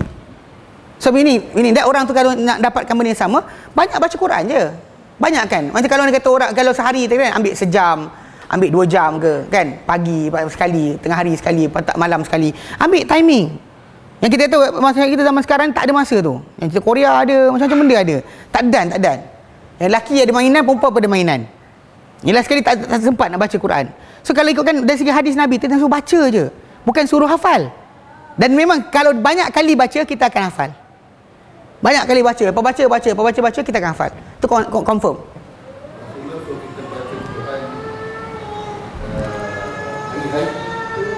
Ya. Itulah sebabnya kenapa para sahabat kita, bila Nabi SAW buat, sebut bacalah Quran, Nabi tak sebut cara macam mana. Para sahabat berikutnya lepas tu pecahkan Quran ini kepada 30 juzuk. So that kita yang datang berikut ni boleh baca Quran ikut juzuk-juzuk tadi. Juzuk a day. At least lah. Itu kata 30 hari 30 juzuk. Kenapa juzuk Quran tu 30? Bukan Nabi buat tau. Bukan Nabi buat 30 juzuk Quran tu, bukan Nabi yang susun 30 juzuk. Para sahabat buat sebab nak jadikan supaya jadi zikir harian. Tapi orang kita tinggalkan yang ni pergi ambil benda lain. Faham tak? Pasal Quran tu dah zikir harian kita. Quran tu sejuzuk, besok sejuzuk. Macam Ramadan tu patut dibuat tiap-tiap hari. Macam tu. Patutnya macam tu sebenarnya. Tapi yelah pasal sibuk kan. Biasalah. Kan dia hari sibuk. Dan bahkan apa ada seorang tu dia buat. Okey. Dia kata apa? Dalam Al-Quran setiap satu juzuk tadi dalam dalam 10 helai. Okey. Dan kalau sekiranya seorang tu dia baca setiap kali lepas solat, dia baca 2 helai. 2 helai. Kan 10 helai kan? Dia baca 2 helai, 5 kali solat habis 1 juzuk. Helai saya kata. 2 helai. Baca 2 helai. Every time lepas solat baca 2 helai. Baca 2 helai. 2 helai memang cukup. Betul tak? Kan satu juzuk dalam 20 muka. Tapi kita kata 20 muka tu sebenarnya 10 helai. Kalau orang tu baca setiap kali lepas solat dia baca 2 helai. Lepas subuh 2 helai, zuhur kan 2 helai. Asar 2 helai. Maghrib 2 helai, isyak 2 helai. Besok 2 helai lagi. Habis. Sebulan habis. Bila macam banyak sangat kita berat. Cuma letak 2 helai je. Habis 2 helai berhenti. Boleh? Start hari ni buat. Pagi tu lepas. Boleh okey, start esok. Payah sangat. Esok start esok. Hari ni dah terlepas. Start esok. Okey.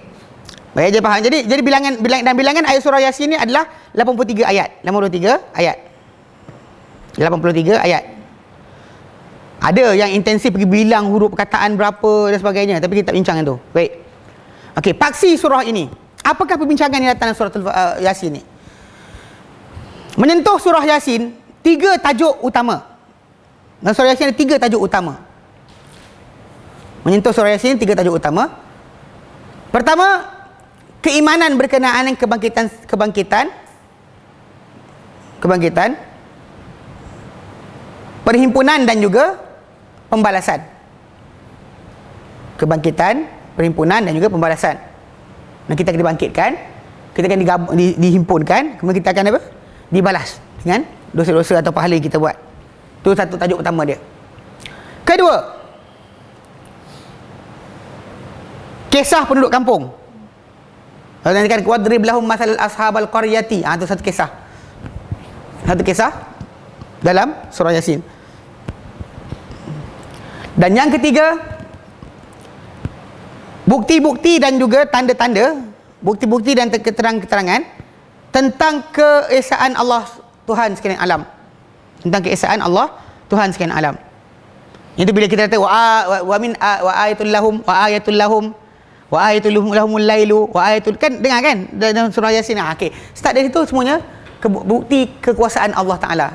Hari pentadbir alam ini, apa bukti-bukti dia? Datang satu. Wa ayatul lahumul lailu nasrun minha wa ayatul lahum anna wa ayatun, semua sekali Allah Taala berikan. Okey. Jadi itu 3 iman dengan kebangkitan, perhimpunan dan pembalasan. Satu, kedua, kisah penduduk kampung yang diceritakan berkenaan macam mana penduduk kampung tidak utuskan pada mereka 3 rasul. Itu 2 tak kuat, utus ketiga. Lepas tu tak cukup tu datang pula orang peringat, dia bunuh pula orang ingatkan tu. Itu semua tu kita bincangkan. Kemudian kisah bukti-bukti dan juga keterangan-keterangan tentang keesaan Tuhan sekalian alam. Okey. Dia kata paksi utama yang berkitar padanya surah ini, surah ini kalau kita baca balik keseluruhan, dia adalah berkenaan dengan pembuktian atau penetapan kebangkitan dan pembalasan, dan juga menegakkan bukti dan juga keterangan di atas perkara tersebut. Pasal berakhir surah Yasin dengan tajuk itu. Tajuk berkenaan dengan kebangkitan semula itu akan berlaku, dan Allah Taala sebutkan bila orang-orang kafir dahulu tak setuju dengan perkara ni, dan nyatakan bila Allah Taala sebut awalam yaral insanu anna khalaqnahu min nutfatin fa idza huwa khasimun mubin, adakah tidak melihat manusia ini bahawa kami telah ciptakan dia daripada air, kan, nutfah. Tiba-tiba dia jadi makhluk yang menentang. Wa daraba lana mathalan wa nasiya khalaqah, dia buat untuk kami contoh, dia lupa kejadian asal dia. Qala man yuhyil izama wa hiya ramim, siapa nak hidupkan tulang setelah di mana ia mati. Allah datangkan kisah akhir tu sebagai pembuktian macam mana nak lawan balik hujah orang yang tak percaya tentang kebangkitan semula. Okey. Munasabah surah yang mulia ini. Okey. Munasabah di antara surah ini dengan penutup dia. Pertama, munasabah. Okey. Ni pasal kita kata kerana konteks pembacaan kita dan surah tadi, kita kena faham awal dia kenapa sebut macam ni, akhir sebut macam ni, ataupun apa kaitan dia dengan surah sebelumnya. Munasabah ni kesesuaian. Kita kata Allah Ta'ala turunkan apa dia nak, tapi kita nak kena faham kenapa Allah Ta'ala mulakan. Contoh macam kita lihat Al-Fatihah mula dengan Alhamdulillahirabbil alamin, tiba-tiba akhir dia dengan doa. Kenapa doa? Dan faham tak? Kita kata pasal Al-Fatihah tu kalau kita kerat dia 2 bahagian tau. Satu bahagian permulaan tu puji Allah, sanjung Allah, agungkan Allah Ta'ala sebagainya, dan bahagian kedua dia adalah doa. Kita tahu kenapa, apa relate dia. Macam tu masalah bila kita baca surah ni tadi, bila surah Yasin ni kan mula dengan Yasin wal Quranil Hakim innaka mursalin ala, akan mula dengan ni. Kenapa akhir dengan tajuk lain lah? Apa tajuk akhir dia? Macam mana? Okey. Munasabah di antara pendahuluan surah ini dan penutup dia. Pembukaan surah dan penutup dia. Okey. Munasabah atau kesesuaian di antara permukaan surah Yasin dan penutup dia adalah nyata. Kerana pada awal surah Yasin datang hadis datang perbincangan mengenai kelayakan orang kafir untuk diazab. Kelayakan, lepas Allah Ta'ala buka berkenaan dengan Nabi kan, Allah Ta'ala nyatakan Yasin wal Quranil Hakim innaka lam yusalli ala sallam tanzilan. Nabi Allah Ta'ala terangkan sampai 6 ayat tentang Nabi. Engkau adalah sekian, engkau memang sekian dengan sekian. Okey, lepas tu Allah Ta'ala lepas tu walaqad haqqal qawlu ala aktsarihim fahum la yu'minun. Sebenarnya telah layak apa kata-kata mana layak kena hukum ke atas mereka. Mana kata-kata hujah Allah Ta'ala ni dah kekal dekat atas mereka. Tapi mereka ni tidak beriman juga. Kalau ikutkan dari segi konsep dah Allah Ta'ala bagi dah semua orang manusia ni bukti tentang kebenaran perutusan Muhammad SAW, tentang kebenaran Al-Quran itu sendiri. Tapi kebanyakan manusia masih lagi tidak mahu percaya juga. Okey, Allah Ta'ala kata inna ja'alna fi a'naqihim aghlalan. Kami jadikan pada tengkuk-tengkuk mereka ni aghlal, rantai-rantai pasung-pasung. Fahiyal lil azqan, maka dia pasung tadi kepada bawah dagu dia tadi mukmahun, mencekik itu. Wa ja'alna min baini aydihim saddan, kami jadikan di hadapan mereka ni penutup, penghalang. Wa min khalfihim saddan, belakang mereka juga penghalang. Fa aghshaynahum, kami selaputkan mereka, maka mereka tidak melihat. Ini tadi saya kata salah sangat kalau baca ayat ni depan kata custom. Memang salah. Ayat ni untuk orang kafir bukannya untuk custom. Orang kita pelik-pelik baca dia custom kan. Custom tu mukmin tu. Ayat ni untuk orang kafir. Kan bahkan kita kata bukan digunakan untuk nyorok daripada musuh pun. Kan? Kan? Tak kisahlah. Macam ni dengar sini. Okey, saya bukan galakkan orang bukan GST ni, saya tak pernah sokong pun.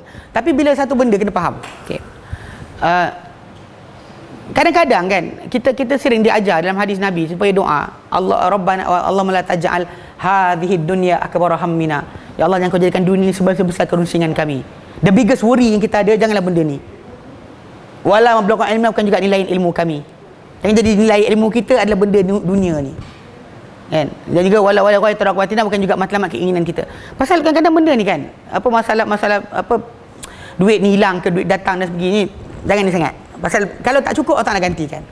Kalau orang ambil Allah Ta'ala tuntutkan untuk kita hari akhirat nanti. Setuju tak setuju, kita tak setuju. Tapi masalah akhirat nanti, kalau dia kata memang ada penipuan, walau 1 sen pun dia tipu, akan Allah Ta'ala pulangkan balik pada kita. Pening kepala lah sangat. Kadang nak berjalan beli barang pun nak makan, ini GST banyak, tak makan. Lepas tu macam kebunan, tak ada kebunan. Janganlah yang tu. Makan je lah, buat tak tahu je. Ada duit beli, tak ada duit sudah, buat tak tahu. Pasal banyak, nak ke tak nak, kena juga. Kan kita marah-marah tak suka hati pun ada orang baru ni kan, dia cakap. Kata ustaz ni sibuk, baru ni kan kes tarian menari tu kan, zikir menari tu. Saya tolong jawabkan tiga benda, tak tahu sampai sampai. Jadi saya jawab benda tu. Pasal ada orang duk gatal dia, sebar ini cakap macam ni cakap. Ini saya pun masuk campur juga. Pasal saya sebenarnya tak tulis nama. Saya jawab tu saya letak kosong. Ustaz Yunus. Dia ambil jawapan Ustaz Adli. Dia tulis nama saya. Kan? Lepas tu letak pula BA. Bukan saya ada BA pun. Kan BA Universiti Al-Iman. Kan saya belajar tahap itu. Tapi saya tak ada bawa sijil pun. Ini kena bagi tahu betul pasal nanti kan salah faham pula. Jadi bila benda tu disebarkan, saya tolong jawab. Pasal ada orang kata, dia kata ustaz sibuk pasal benda ni. Semua tumpu pada GST je. Benda-benda yang menyusahkan rakyat. Saya kata yang menyusahkan rakyat ni GST ni, nak ke tak nak, jalan. Dia macam lampu merah, lampu hijau. Merah berhenti, hijau jalan. Suka ke tak suka, itulah je color dia. Kita kata tak nak, saya nak warna kuning jalan. Buat macam perasaan. Tak guna pun. Kan pasal kita kena banyak benda. Macam cukai macam pelik insurans kenderaan. Yang tak pasal dia kan. Pasal syarikat insurans tu makan free-free je. Kita accident ni, time dia bayar kita punya payah. Kan? Tapi time kena wajib. Kita nakkan road tax, tak ada benda tak boleh. Mana je syarat. Tapi masalahnya yang untung bukannya kita. Tak untung pun kita. Dia orang makan free-free. Itu zalim lama lagi. Lagi banyak di GST pun kan, kalau bandingkan dengan GST kan. Banyak tu lagi. Kan? Faham tak? Bahkan kena pula atas GST atas benda tu. Itu konsep kan? Banyak benda lain lagi. Nak ke tak nak, kita jangan follow je. Tak ada hal. Pasal benda tadi kalau dia kata memang ada pelaku penipuan, pembohongan, diorang tanggung. Kerja kita jalan, hidup kita berjalan.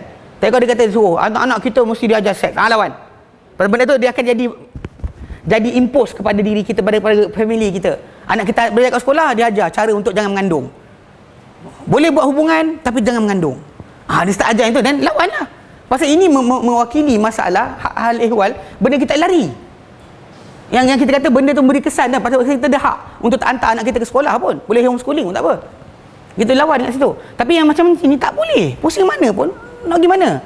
Marah tak suka pun itulah pusingan dia. Dia kadang-kadang bermasa, dia kata. Pasal dia kata betul, dia kata ada ruang. Dia kata okey, hantar petition. Then dia kata petition dibuka. Siapa tak setuju tulis.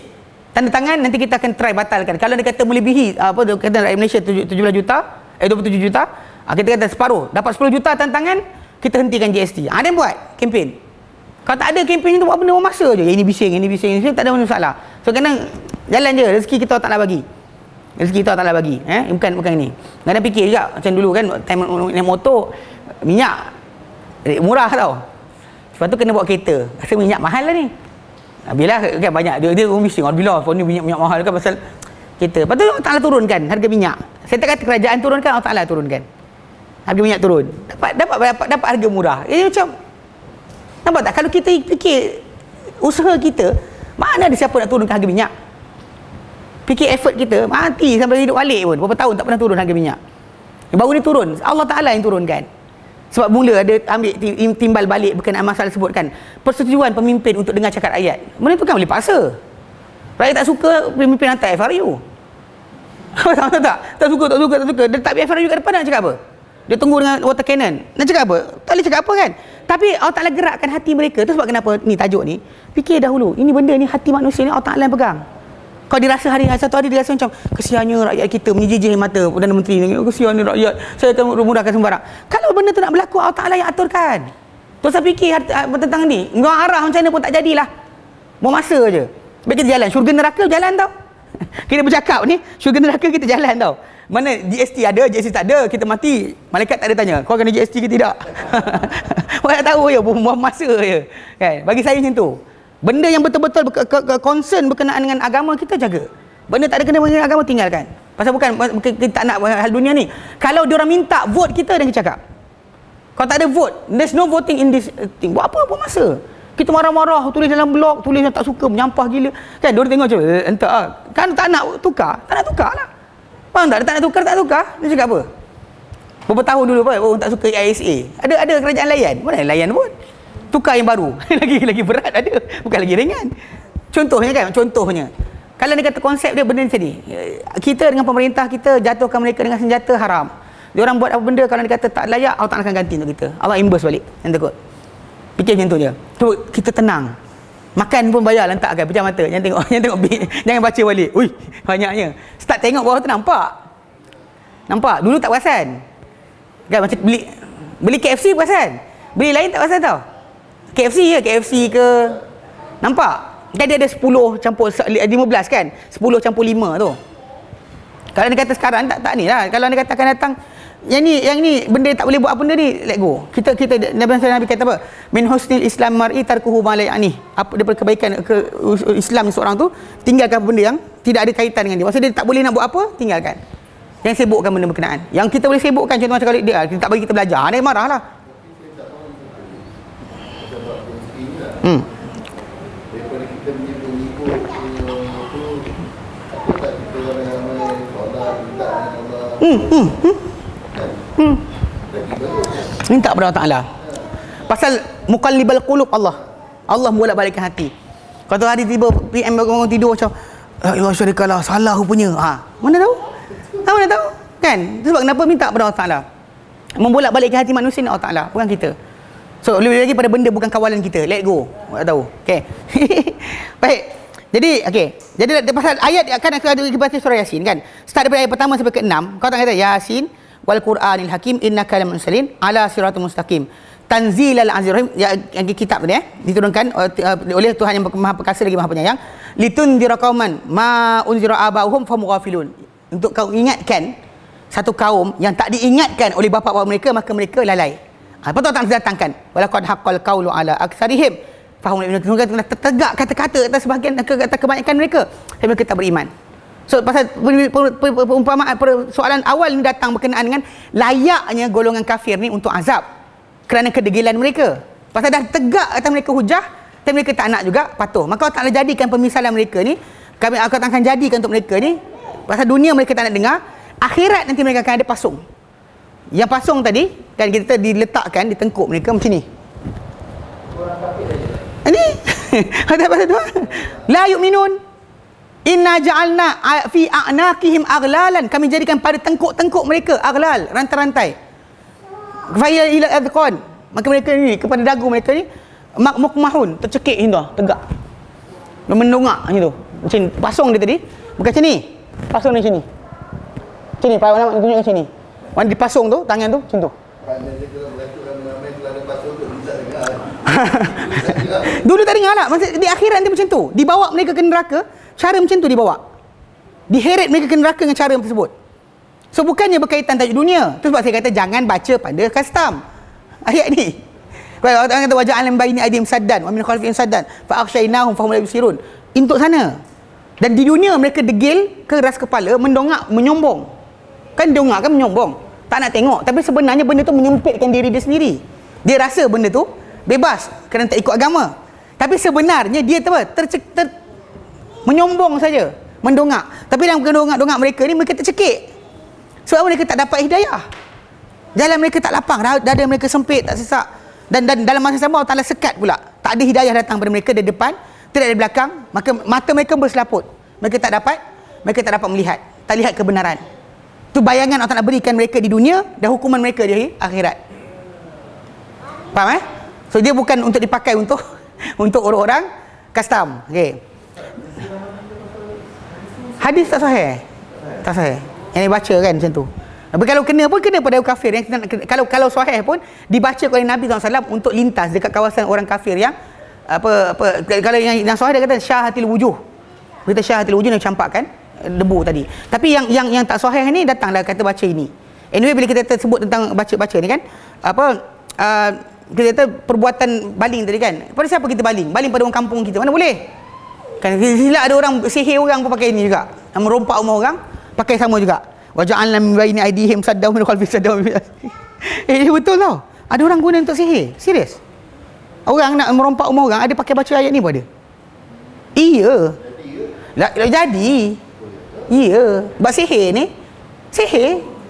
Terbalikkan Quran, salahkan pengertian Al-Quran, permainkan maksud Al-Quran. Jadi macam orang baca kat custom tak nampak.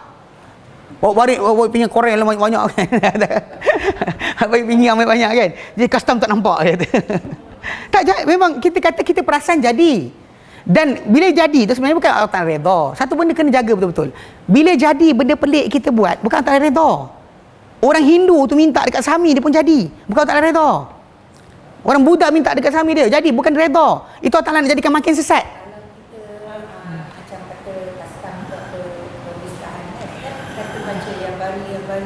Itu benda apa bari-bari? Apa bari-bari?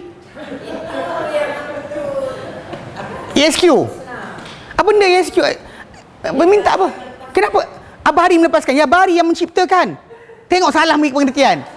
Maksud dah salah dah. Baro'a, barik. Maksud dia yang menciptakan. Baro'a yang menciptakan. Bukan yang melepaskan. Mana ada? Tak boleh. Maksud pun salah. Terlepas apa? Bila terlepas sebenarnya terlepas tu panggil istidraj. Whenever somebody doing something salah ikut syariat, jadi itu istidraj supaya dia makin hanyut. Dia langgar perintah Tuhan, langgar perintah Nabi, makin jadi. So dia rasa apa? Betul. Lepas tu dia buat lagi, jadi. Betul. Jadi ini syariat, dia akan lari. Pasal apa tau? Makin salah makin jadi. Iya, ya Allah, aku tak ada duit nak bayar custom ni. Bagilah aku lepas. Mintalah. Siapa kata? Lepas tu cara pakai Asmaul Husna, panggil Allah Ta'ala, lepas tu minta barang kita nak. Bukan main sebut-sebut nama. Sebelum tu kata macam mana Kak Ani kan? Kak Ani. Ilah Kak Ani. Lepas tu Kak Ani kata, apa? Kak Ani. Kau nak apa? Apa sifatnya? Itu dah salah. Saya kata pengertian dah salah pun. Makbulkan benda pula. Apa benda? Ini kita kata Nabi apa tahu? Jangan main Wahab mana? Wahabi. Apa Wahabi apa? Tipu. Itu bukan cara pakai Islam, bukan mentera. Islam tak ajar mentera, Kak. Kita sakit minta, para nabi minta. Tengok. Nabi Musa kita lapar. Dia kata Rabbi inni lima anzalta ilayya min khairin fakir. Tuhanku, aku kepada apa kau turunkan daripada rezeki aku amat perlukan. Nabi Zakaria minta anak, kan sebut. Bukan dia kata ya Khaliq, ya Khaliq, ya Khaliq, ya Khaliq je. Siapa ajar macam tu? Nabi Muhammad doa. Nabi kata ya Hayyu ya Qayyum. Dengar sini. Nabi Muhammad kata ya Hayyu ya Qayyum, wahai Maha hidup Maha berterusan mentadbir, bi rahmatika astaghith, dengan rahmatmu aku minta pertolongan, aslih li sya'ni kullahu, elokkan urusanku semua sekali, wala takilni ila nafsi tarfat ain, yang kau biarkan aku pada diriku sendiri walau sekelip mata. Minta, seru nama Allah, minta. Tak ada dalam Islam ya Rahman ya Rahman ya Rahman ya Rahman. Ini apa? Ingat Sami Buddha. Islam mana? Iya, tapi nak minta apa? Mana ada dalam Islam ajarnya tu? There's no such thing. Tak ada no such thing in Islam using the name of Allah like that. Semua dalam Islam diajarkan kita doa, minta ya Rahman ya Rahim irhamni. Ya Rahman ya Rahim, ya Ghafar ya Ghafur, ighfirli. Kita cara dia. Sebut nama, minta. Tu pasal saya kata jumpa Abang Jeff, Abang Jeff, Abang Jeff. Itu mana? Ha? Abang Jeff, Abang Jeff, Abang Jeff. Minta apa? Sebutlah kata Abang Jeff. Faham tak? Kita panggil, kita minta. Seru nama Allah dengan nama tersebut. Lepas tu minta apa? Sebab Islam tak ajar mentera kak? No such thing Islam mentera. Kalau mentera Sami ada. Buku tu ada sebut hadis Nabi?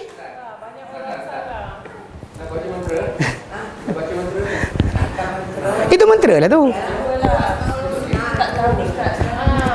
Ini sekarang saya ajar. Bila dengar. Bila saya bagi tahu tak ada, jangan kata buku tu ada. Sebab kalau buku tu bagi tahu hadis Nabi mana satu dan kita follow.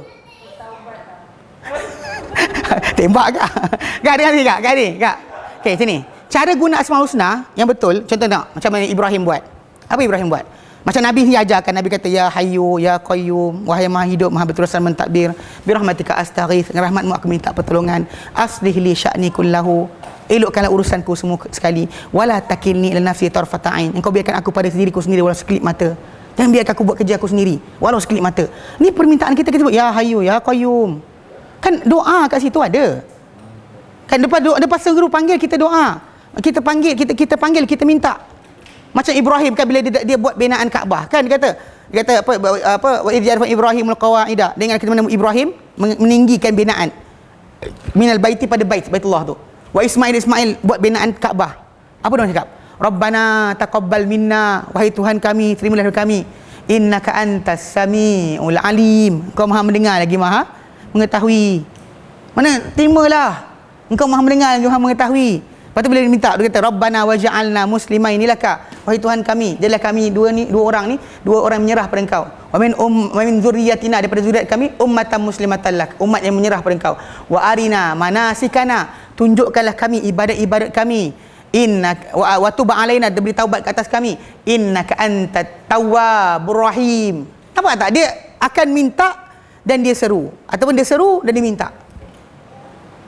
Itu cara kita berdoa, kena gandingkan dan seru dan minta. Ud'uhu biha, serulah Allah dengan nama tersebut, tapi minta apa kita nak.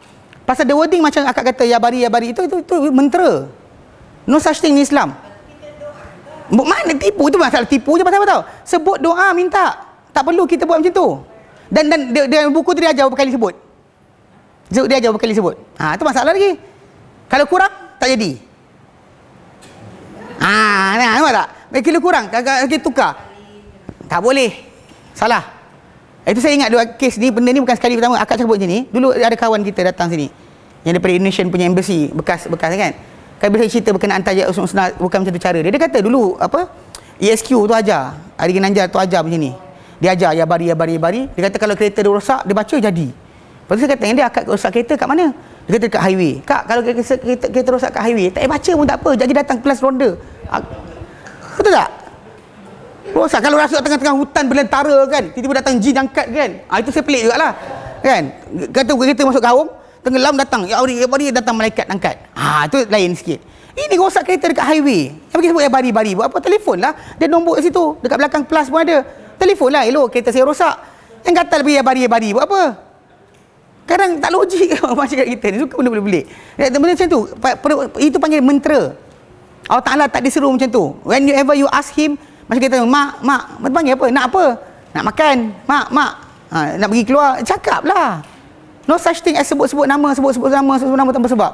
Kan, itu bukan cara Islam. Cara Islam kita minta, kita seru. Kita minta, kita seru. Baik.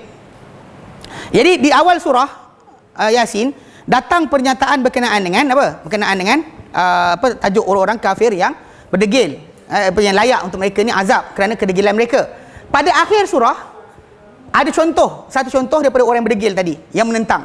Allah Ta'ala tutup hati mereka ni, dan Allah Ta'ala butakan penglihatan mereka. Maka Allah Ta'ala datangkan dengan permisalan dalam surah Yasin ayat 78. Allah Ta'ala kata apa? Wa daraba lana mathalan wa nasiya khalqah. Kan contoh yang kita sebut tadi kan? Kan diorang ni berdegil, pasal Allah Ta'ala kata kami berikan Quran ini untuk engkau ingatkan dengannya satu kaum yang tak diingatkan oleh atuk nenek mereka. Maka mereka mereka tidak mengetahui. Dan mereka ni layak pasal dah tegak, dah hujah kat atas mereka, tapi mereka berdegil. Okay, contoh yang berdegil tu Allah datang ke di akhir surah Yasin. Itu dengan kisah Umayyah bin Khalaf. Ada kata Walid bin Mughirah, di mana dia ambil tulang bila pasal Nabi duk sebut. Nabi kata kullu bani Adam yabla, semua anak Adam ni akan binasa, akan hancur, illa kecuali ajbaz zanab, hujung dia punya tulang belakang tu. Minhu khuliq, daripada ialah dia dijadikan. Ni benda ni betul tau.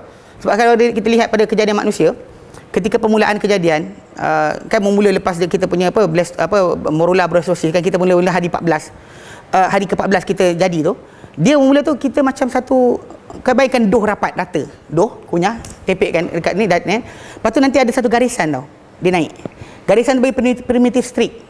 Garisan tu naik dari bawah, dia pergi sampai ke hujung tu, dia akan bentuk lengkuk tu akan jadi otak kita. Yang garisan tu akan jadi tulang belakang kita.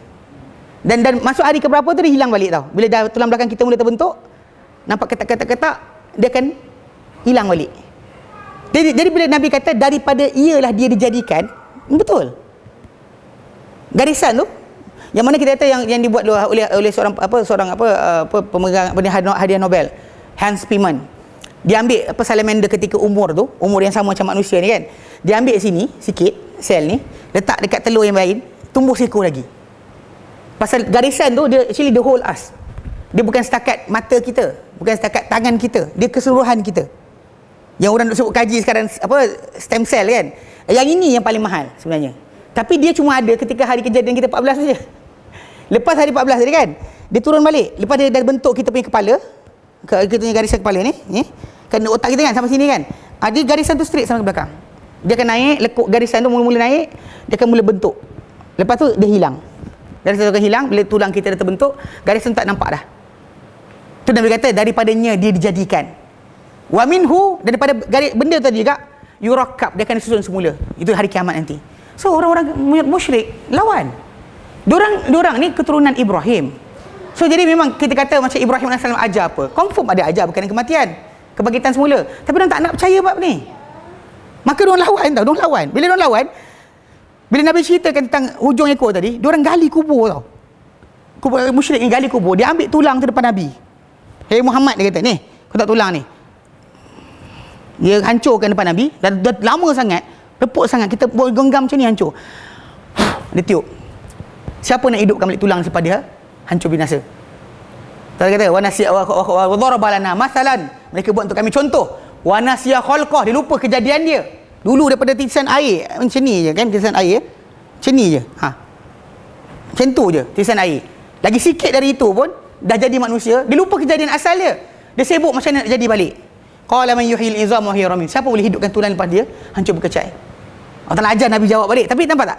Di awal Yasin cerita berkenaan Nabi diutuskan untuk kaum bangsa Arab yang dah ada dah untuk mereka ni hujah, tapi mereka berdegil.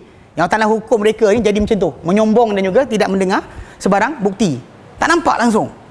Benar dah Nabi tapi dah lawan. Tapi dan di akhir Yasin ceritakan seorang di kalangan mereka ni punya contoh. Itu di antara benda paling besar diorang tolak adalah musyrik ni adalah kebangkitan semula selepas kematian. Diorang tak nak percaya. Itu sangat-sangat diorang tak nak percaya. Itu sebab kenapa dalam tajuk ni akhir Yasin datang berkenaan satu contoh penentangan mereka kepada kebangkitan semula yang ditunjukkan oleh Umayyah bin Khalaf. Dia tunjukkan. Dia tiup. Itu awal Baqarah, awal Yasin cerita tentang keseluruhan mereka. Akhir Yasin cerita satu contoh di kalangan mereka. Pasal kan Yasin kan, wal Quranil Hakim, demi Quran yang bijaksana, innaka engkau laminal mursalin, benar-benar di kalangan utusan, ala siratim mustaqim, atas jalan lurus, tanzilul hakim azizil hakim, tanzilul aziz hakim, diturunkan Quran ni adalah daripada Tuhan yang maha bijaksana, maha perkasa lagi maha bijaksana.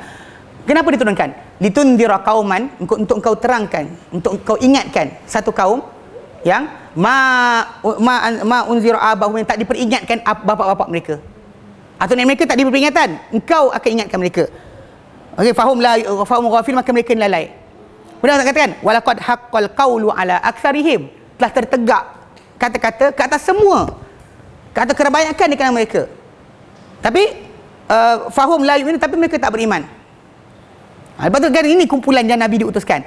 Hujung tu cerita akhir Yasin, satu contoh di kalangan orang yang Nabi diutuskan mereka, tapi mereka tak nak dengar juga kedegilan mereka tu. Jadi perkaitan awal dengan akhir dia ada sinonim. Dia tak dihilang macam awal cerita tentang kapal terbang, tiba akhir cerita pasal ikan. Tak ada. Dia ada kaitan. Awal dengan akhir ada kaitan. Macam Al-Baqarah. Awal dia berkenaan dengan tajuk orang bertakwa. Akhir cerita balik orang takwa tu siapa? Nampak tak? Dia tak lari. Kan zalikal kitab rabbul muttaqin, sifat orang takwa apa? Di akhir Al-Baqarah, amanar rasulu bima unzila ilaihi min rabbih wal mu'minun kullun amana billah. Kan kisah orang beriman siapa. So awal dengan akhir ada kaitan. Bila di awal kata alladzina yu'minuna bil ghaib, terangkan di akhir surah Al-Baqarah siapakah yang ghaib tadi, apa maksud dia? Itu Allah, para malaikat, kitab, para rasul. Itu nampak tak? Dia ada relate. Macam juga surah Yasin, awal dia tajuk apa, akhir tajuk apa, ada kaitan. Dia tak putus. So, dia tak ada pembukaan cerita kemudian hilang. Cerita kan, cerita tentang tafsir, dia balik kan, balik cerita tentang benda lain. Tak ada. Dia cerita benda yang sama. Kisah awal dan akhir dia relate. Di tengah-tengah tu pengisian untuk menguatkan tajuk yang datang. Jelas? Okey, baik. Kita berhenti kat sini. Ada soalan? Nanti kita akan bincangkan berkenaan dengan kemunasabahan atau kesesuaian surah Yasin ni dengan penutup surah sebelum dia. Apa hubungan surah Fatir dengan dia? Dia sebenarnya ada hubungan tau. Kalau kita tengok surah ni, yang ini datang, ini kemudian, cerita dia tak putus. Macam Al-Baqarah datang lepas Al-Fatihah. Kan dalam akhir Fatihah sebut tentang alladzina an'amta alaihim maghdubi alaihim dhalin. Awal Al-Fatihah perasan tak? Awal Baqarah mula dengan bertakwa, lepas tu orang kafir, lepas tu orang munafik. Kan nampak dia ada relate. Bahkan kalau kita baca dalam surah Baqarah ada tajuk berkenaan orang Yahudi. Surah Al-Imran orang Nasrani. Dia ada relate. Dia tak ada putus. Dia ada hubungan sama sekali surah-surah tadi dengan sebelumnya.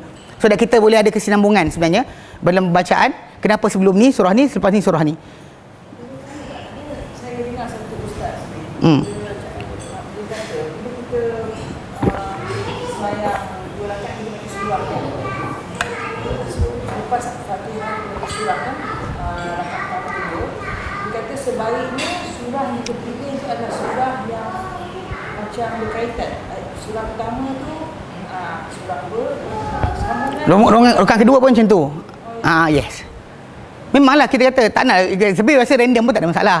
Qul Allah saja pun naci.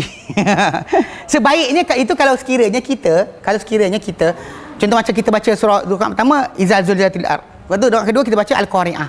Kenalah. Macam itulah. Kalau kita baca yang awal ni tentang surah At-Tin. Kan tersebut tentang pengecualian orang-orang yang ni kan. Kemudian baca surah Al-As. Kan ada kaitan juga. Pasal kat sini kata berkenaan dengan walaqad khalaqal insana fi ahsani taqwim thumma radnahu asfala safilin. Jadi selelok tu kedudukan, kemudian kepada seteruk-teruk kejadian. Kat surah Al-As innal insana fi khusr. Kan nampak tak? Pasal pengertian dia. Pengertian surah-surah tersebut. Kalau anda kata orang tu hafal Quran dan juga belajar bahasa Arab, dia tahu surah apa lepas ni, surah apa sekian, macam baca ayat. Kalau orang tak tahu, dia baca berhenti ayat separuh je, masalah juga. Pasal dalam satu surah yang panjang kadang-kadang kita berhenti, dia kena berhenti habis kisah tau. Kadang-kadang hilang ayat tak ada kisah. Faham tak?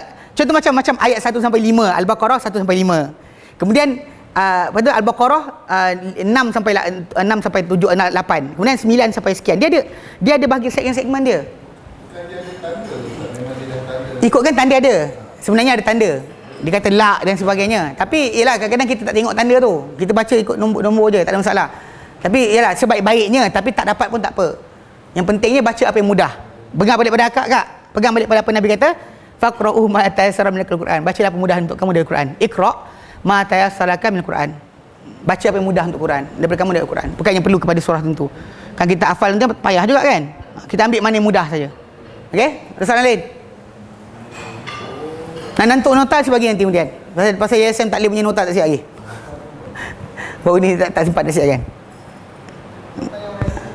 Yang hari tu yang mana tu? Hari tu kenapa bagi kan? Bagi dah, minta Jeff. Minta Jeff. Yang sampai sebelum ni kita bagi dah.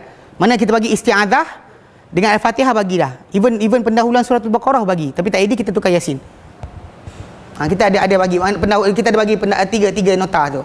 Nota pertama tentang tafsir, pengenalan tafsir secara ringkas, kemudian isti'adzah, kemudian Al-Fatihah. Bismillah dengan Fatihah. Kita ada ambil pagi 3. Yang akan datang insya-Allah kita buat Yasin pula. Okey? Dah berhenti sini. Wallahu a'lam. Sallallahu alaihi wasallam Muhammad. Alhamdulillahirabbil alamin. Assalamualaikum warahmatullahi wabarakatuh.